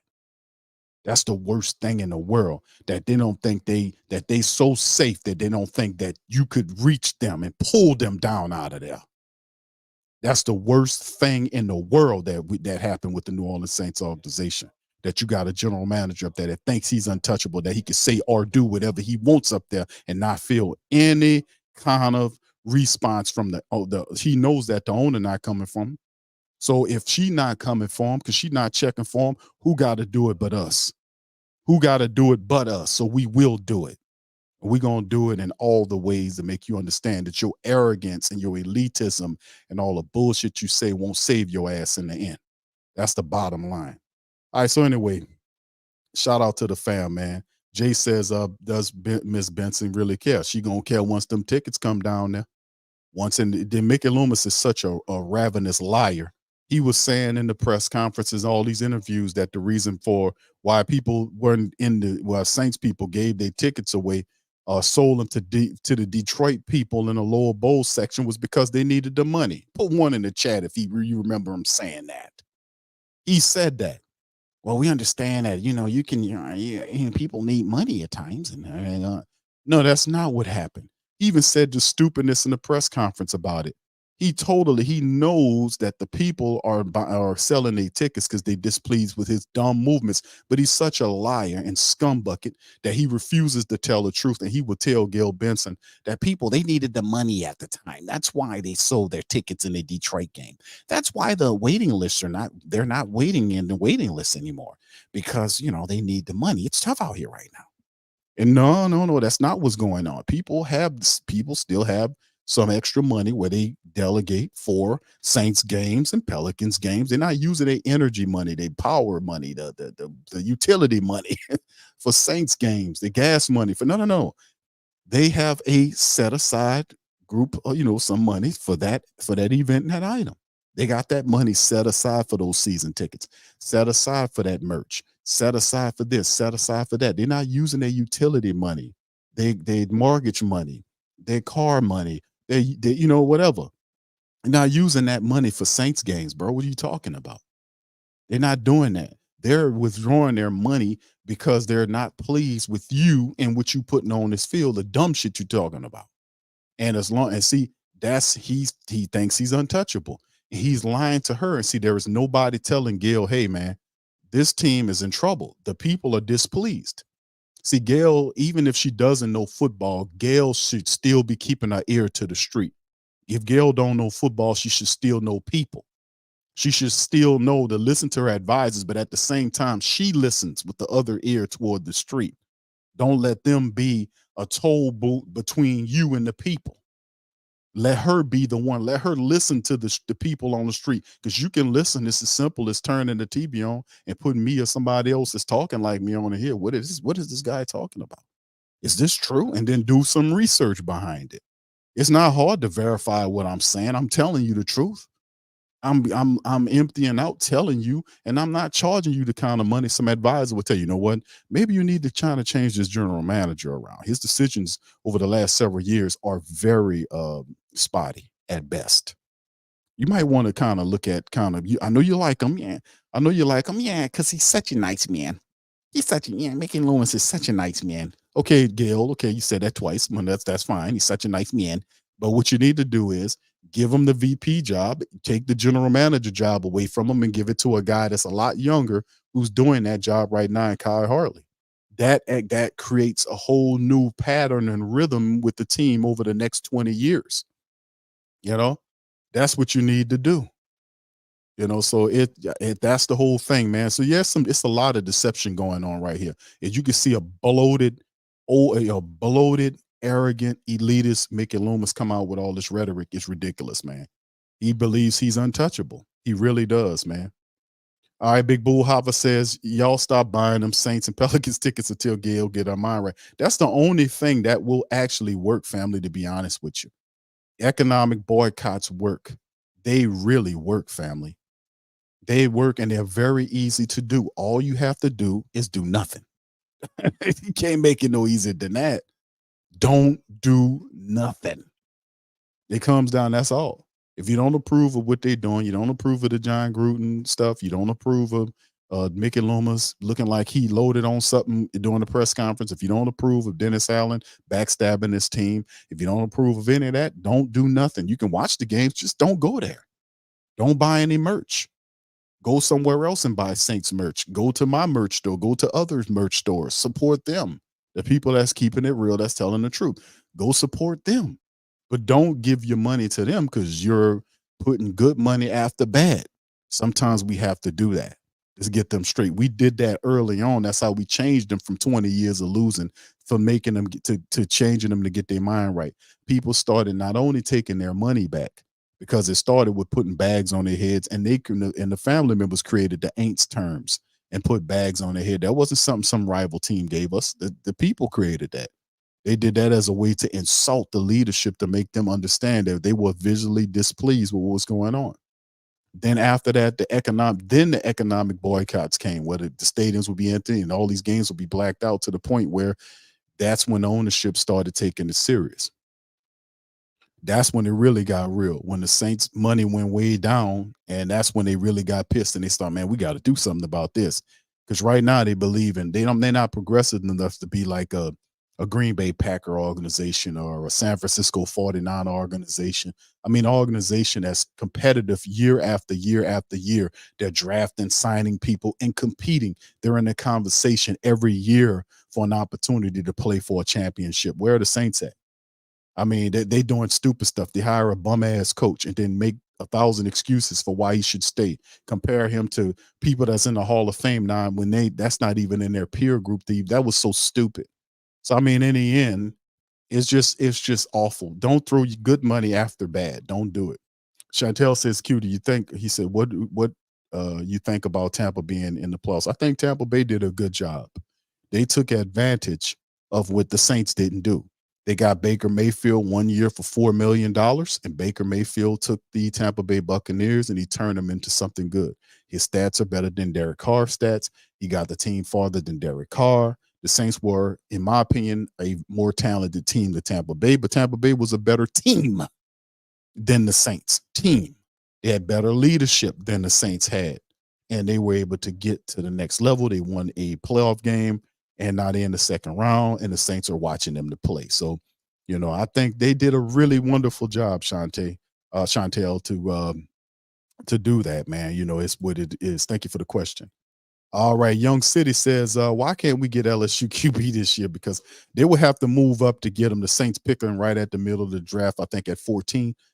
Jaden Daniels is going to be long gone by that time, so the Saints will have to move up in the draft to go and get Jaden Daniels. And the Saints are not going to be motivated to go and get Jaden Daniels because Derek Carr is here. See, this is Mickey Loomis and Dennis Allen. They won't draft a first-round draft pick quarterback because that puts pressure on Derek Carr, and the Saints don't want to put any more pressure on Derek Carr than what they have. They already protecting him. They coddle him already. They don't admit to all the mistakes that he do, but when he do something great, how about Derek Carr? But when he throwing the pick six out there, we lose as a team. Enough of this craziness, this foolishness, this back-assness. So yeah, I don't see them getting Jaden Daniels, but I could see a rival getting Jaden Daniels in the NFC South. I could see that happening. A professor says Mickey Loomis is the explanation of gift of desperation. Indeed, bro. Thank you for that. Brother Charles says, didn't the players have a meeting with Mickey? Do they support DA? Well, regardless if they had a meeting with Mickey Loomis fully endorses Dennis Allen. Remember all of the stuff that was happening during the team. Like I said, when there is a divide with players, because it happens every year, there's an issue with wide receivers or players within the Saints team. And they can't be agreed upon between that player and the coach. The next person up is the general manager. The assistant general manager, which is Kai, but really the general manager right there. So if you look at a guy like Mickey Loomis, who's a good general manager, will calm the room. He'll make sure he gets the coach he's the boss of the coach and, the player together, and they'll make peace. That's what a good general manager done. Like, for instance, a good general manager would have made sure the Jameis Winston thing never happened, that Jameis had a place to vent to and go to, and he would have hammered or calmed out the situation between Dennis Allen and Jameis Winston a couple of years ago when he came out to the press and accused him of lying to him. You know, so that would have never made it there. The frustrations in the offense with players like Chris Olave and Michael Thomas would have never gotten as far as it had if they had a place to vent to, if they had somewhere in the building that they can go to when they're not seeing eye to eye with Dennis Allen. They go to the general manager and his door is open. He calls him in and he hashes it out and makes it all go away. That's what a good general manager does. His door is closed. He's not talking to these players. Even Cat Terrell said that in the end of the season presser. Put one in the chat if y'all remember Cat Terrell saying your interaction, her words were, your interaction with players during the season is very limited. What did you say to them at the end? Well, I was, she asked him what did he say to him or what kind of speech he had at the end of the season. He said, what I said was for the players only. So you have limited interaction with the players during the season. I mean, they don't talk to him. He don't talk to them, which means his door's closed. You get me? It does Mickey Loomis look like a guy that's doing a lot of work. He ain't doing nothing. Kai Harley does most of that stuff. He just sits on his ass. He's not doing nothing. That's why he feel like he can do nothing for the next 10 years. So, I mean, it's clear. It's not hard to tell, bro, what's really going on. Hemisphere says, Q, according to Mickey, they got people already in place to take Kai and there's a spot should they go to. See, this and that shouldn't even be the case. I cut the interview off after that because that should not be the case. You are raising talented people.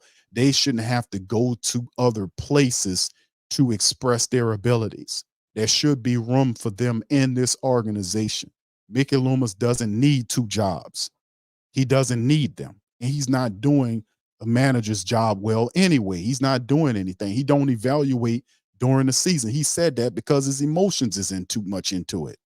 He said that. What kind of stupid idiot says something like that? They can't do their job because they're too emotional for the whole year.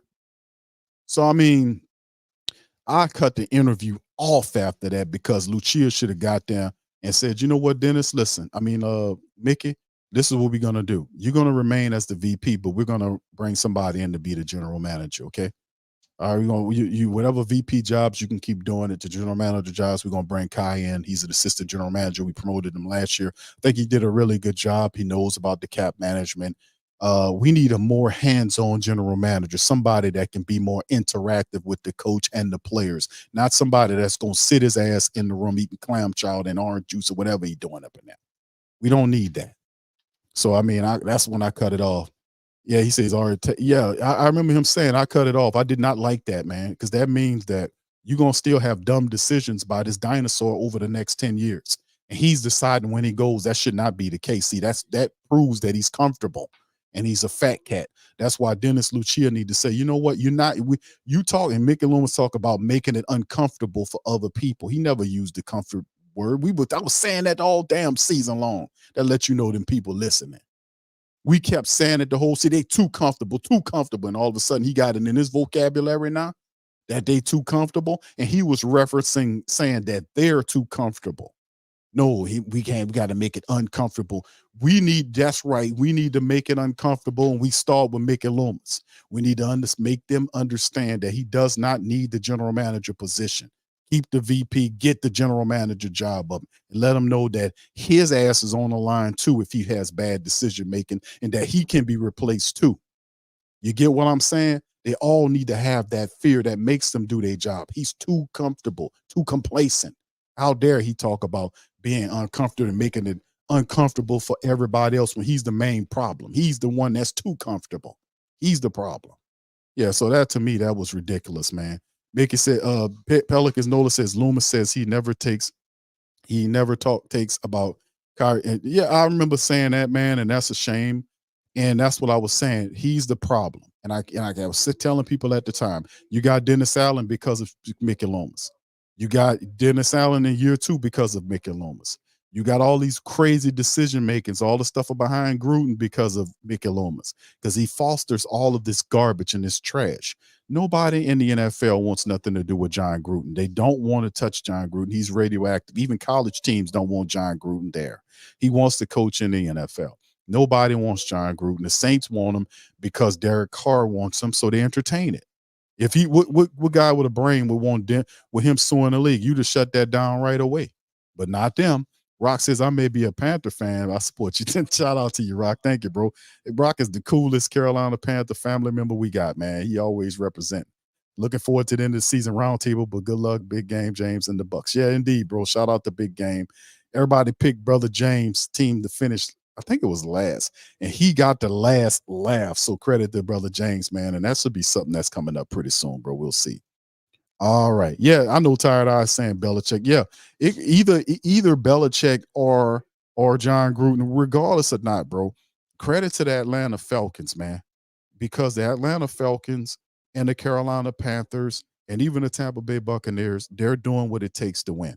They got a bad coach out after stinking it up, and then they bring in a respected coach with a long history of winning into it. The game's one of the game's greatest head coach in the history of the NFL. They're interviewing him. Jim Harbaugh, who's special in his own right. They're looking at legend coaches that they're interviewing multiple times. And what the Saints doing, sitting with Dennis Allen. That is not a good thing for the Saints.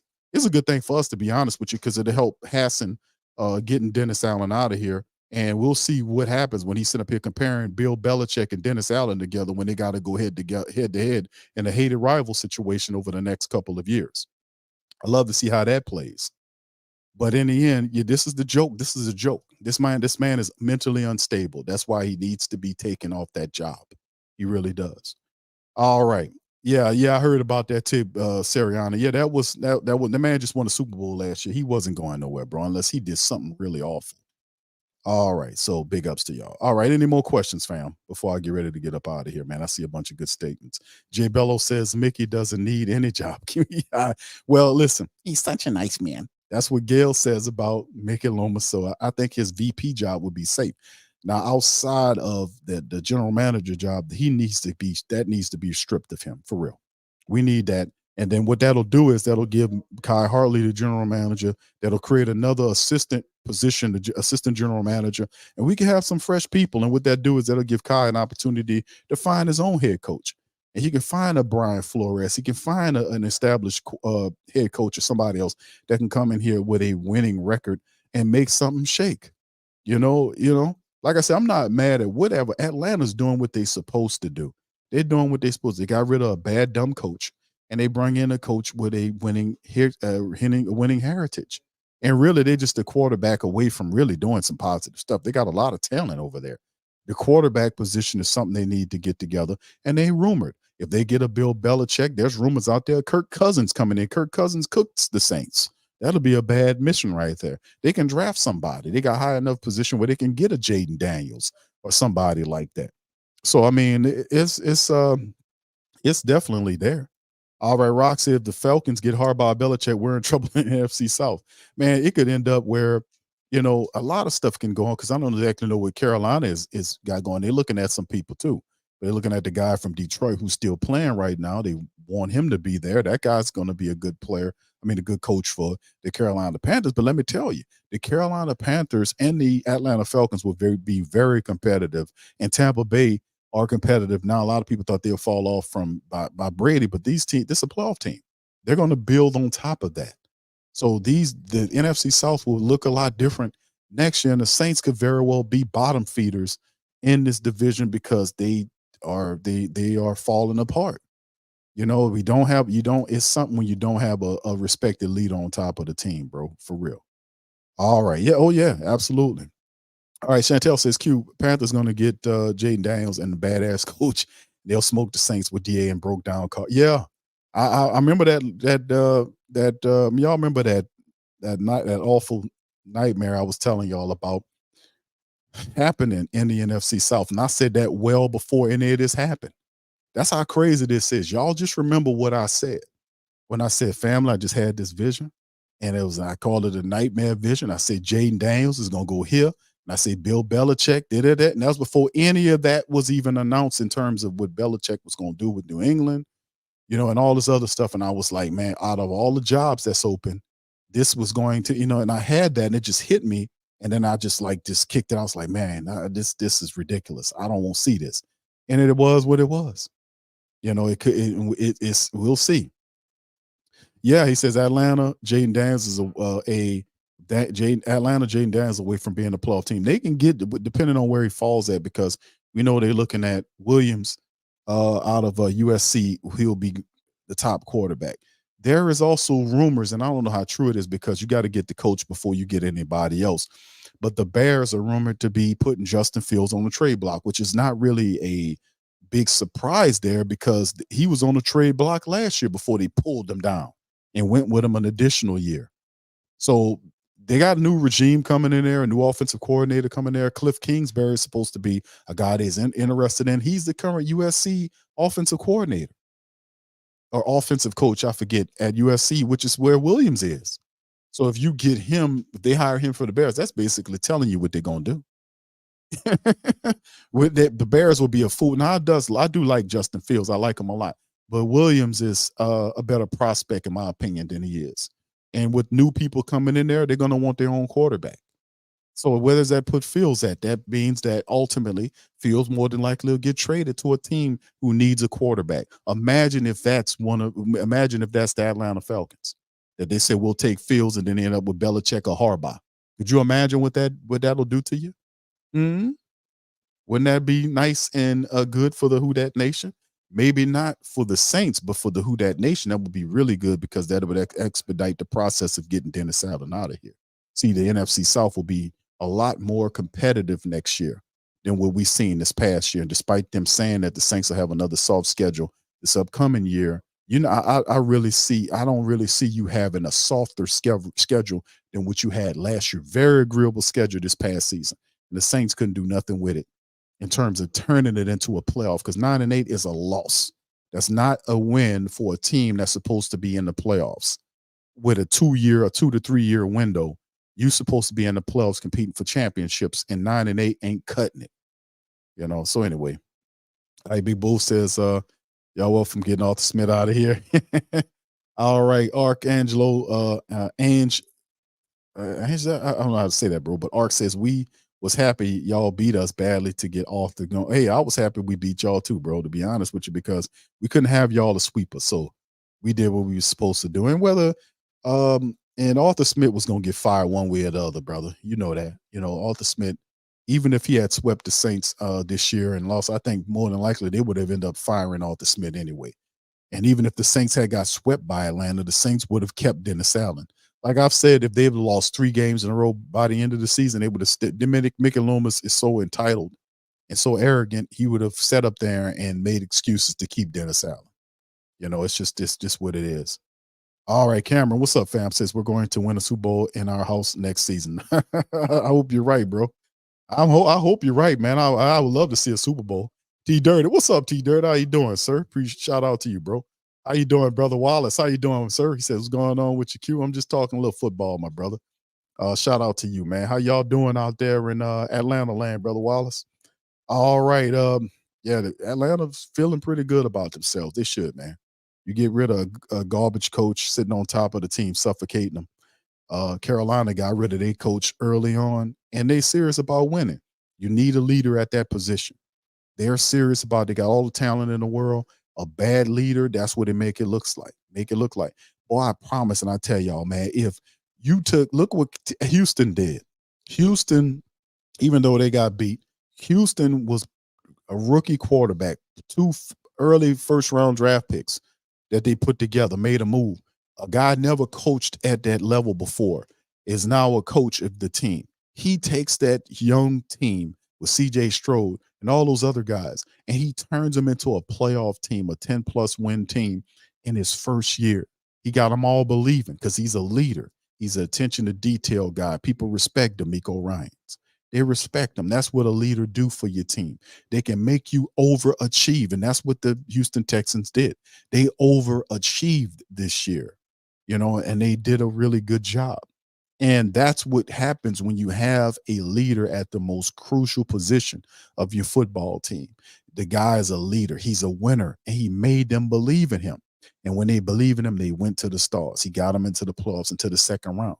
Now they got it handed to them today by Baltimore, but that's not the point.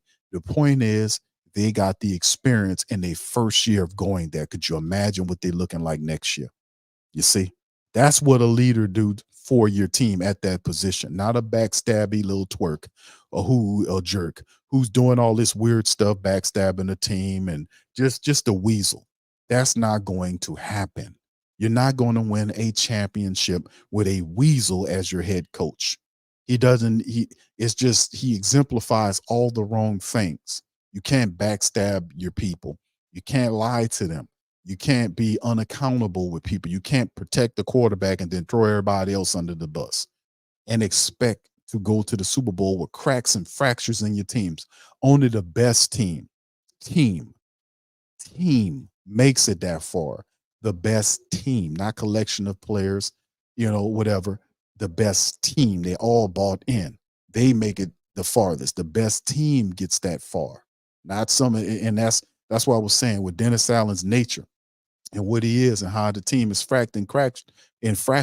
Most of those guys don't believe in him. Most of those guys don't like him. And it happens in professional sports. You'll get a coach that you don't like, that you don't believe in, who's not a guy that done anything. He's a guy, to treats them one of the most popular people on your team's funny, stuff like that. He doesn't ingratiate himself to the team. It's just all wrong, all kind of ways wrong. And you ain't going to get that far. And I'm not being negative. I'm telling you stuff that's real. You think that guy on the screen going to beat Bill Belichick or beat a Jim Harbaugh or beat a Pete Carroll or any of these guys when it come down to it, a LaFleur from Green Bay who mopped them up? It's not going to happen because right when the team is supposed to win the games, they're supposed to win, they lose focus and they lose, like the Green Bay game. How you explain that collapse? The game against Minnesota where they didn't even have a starting quarterback, a wide receiver. Still lost that. Came off the bye, lost to the Falcons.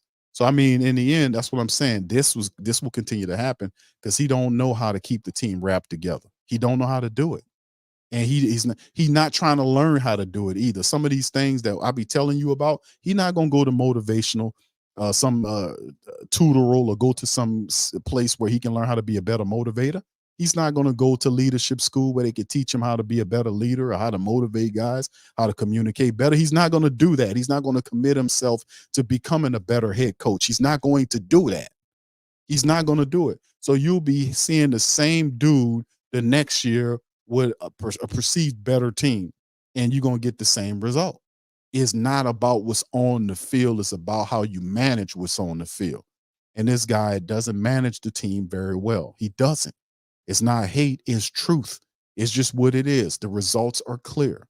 That until he learns how to be a better motivator, a better communicator, a better person that's accountable to in making his quarterback accountable, criticizing his quarterback when he throws pick sixes. Say, I talked to him, that's on him. He don't have no business throwing no pick six. You need to stop staring out, put him out there. I don't care if he get mad. It's the truth. You can't coddle these guys, and he got a soft if he got a soft skin, that he don't need to be the quarterback if he can't handle the stuff that he doing out there. That needs to be a thing. You don't coddle these guys. You don't coddle his wide receivers, but he'll coddle the piss out that quarterback. He'll protect them up and down and see that people don't like that, man. You think he'll learn to do that better? He won't learn to do that better. He's going to keep doing what he's been doing year after year. He don't even recognize that he's missing this stuff. And the cold-blooded part about it is not that Dennis Allen doesn't realize that. It's Mickey Loomis doesn't see it. He thinks he's a great coach, lacking all that stuff I just said. The dude is insane, which means that's why he needs to go too. Because you're supposed to be a general manager. You're supposed to see that kind of stuff. Even me talking about it, I know what it takes to be a good coach. I've seen it. I see who great coaches is. I see what they have. And this guy don't have what they have. That's why we have losses. That's why we have failure. That's why we have 3 straight years of 9 playoff football, because he doesn't have those things. He don't even realize he doesn't have them. Don't care to want to know and don't care to want to fix them.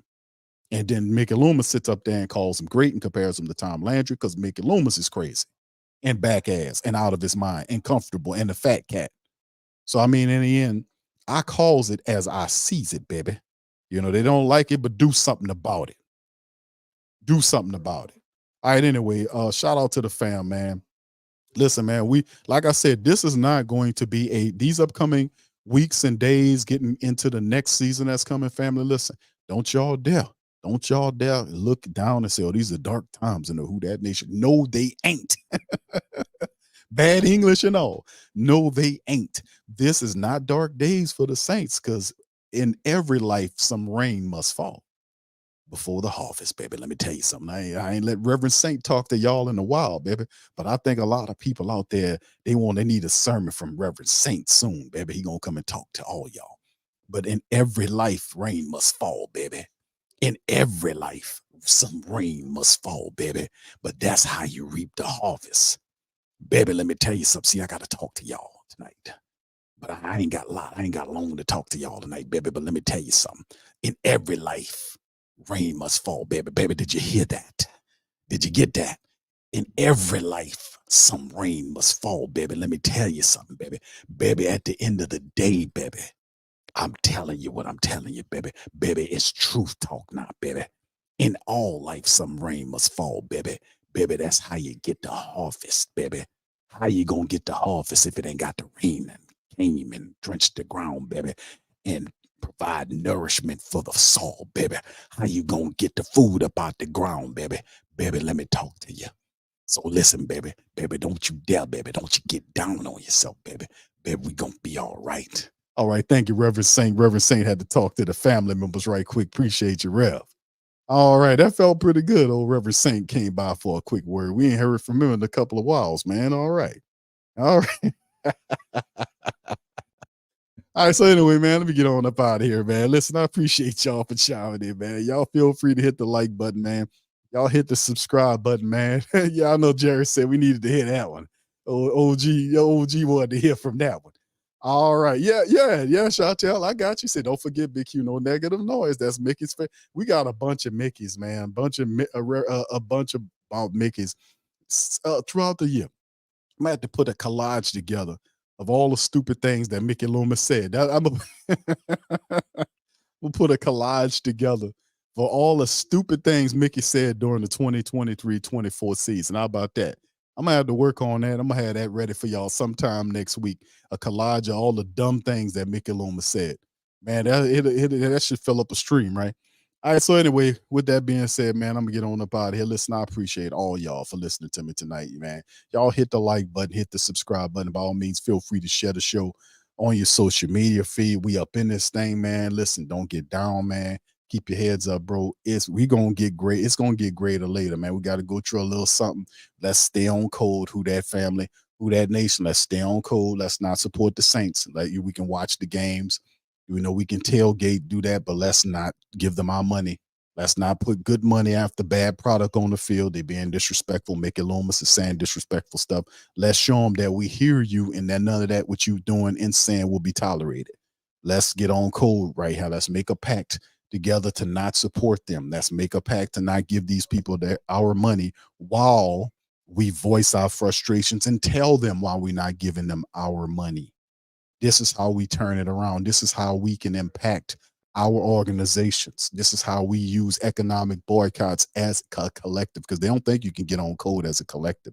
They think they can cause all this gender stuff and all of this man versus woman and woman versus woman and all this craziness, and then throw people together and all this other craziness is going on. They think they can keep you divided and that we can't come together. Let's teach them something, family. Let's have this little example here. Let's keep this little example right here. Let's show them that regardless of what you say or do, we're going to get on code with each other. And it don't matter what walk of life we come from or what race we are, or what this is, that is. We don't care about that. All of my Who Dat diehards out there in the entire world, the Great Saint Think Tank, let's ride together and show the NFL world how it's done. Let's show them how we change up leadership and get it right. Let's show them our power. Let us be the example by which everybody else walk by.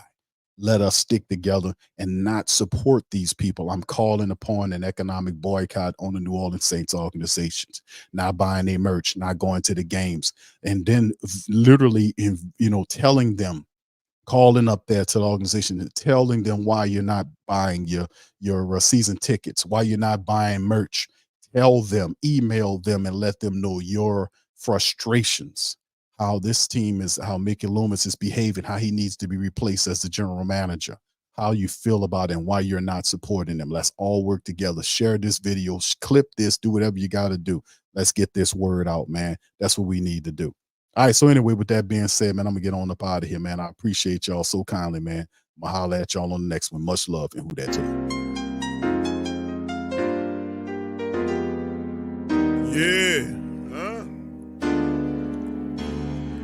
Boogie like Benson, I'm a who that. I'm a who that. Long as I'm living, I'm a who that. Lose or winning, I'm a who that. Sports Coma, yeah, this is where we do that. Where we do that, where we do that, where we do that, where we do that, where we do that, Boogie like Benson, I'm a who that. I'm a who that. Sports Coma, this is where we do that. Where we do that. Welcome, welcome, welcome. Somebody please better help. Running this thing like Elf. I thank God every day I'm not a felt. Go to YouTube Live with Big Q and the guys. If you ain't ride or die, the bandwagon get flipped. Been marching in, that was way for the ring. I was yelling out your chain for the championship. Bucking on town, duck down. Falcons pluck, get shut down. Panthers ain't much touchdown. The vision really belong to us now. So much hate on the Saints, you could probably tell. Ever since Bounty Gate hit the NFL, when things seem fishy, then you probably smell the crooked referees on Roger Goodell. Yeah, fucking like this, and I'm a who that. Every day I'm living, I'm a who that. Lose or winning, I'm a who that. It's the Sports Coma, this is where we do that. Where we do that, where we do that, where we do that, where we do that, where we do that. Boogie like this, and I'm a who that. It's the Sports Coma, this is where we do that. You're listening to the Sports Coma with Big Q and the guys on the PRO Media Network.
TheWhoThatDaily.com. That's right, TheWhoThatDaily.com. Your one-stop shop for everything New Orleans Saints, New Orleans Pelicans, LSU Tigers, even the top flight boxing news. So if you're a Who That and you're looking for a place to stay up on your team, TheWhoThatDaily.com is your site. TheWhoThatDaily.com for the sport Who That in all of us. That's right, the Pro Shop is the platform store where you can go and buy all the latest merch to support the platform. Available at the Pro Shops, we have dozens of hundreds of products available for you and your family. Unisex tees for men and women, hoodies and sweatshirts, tank tops, kids and baby items, long sleeve tees, mugs, pillows, wall art, bath bedding, face masks, phone cases, stickers, bags, fanny packs, socks, hats, and many other items. Please feel free to check out the Pro Shops. The link is in the description section below. And remember, it helps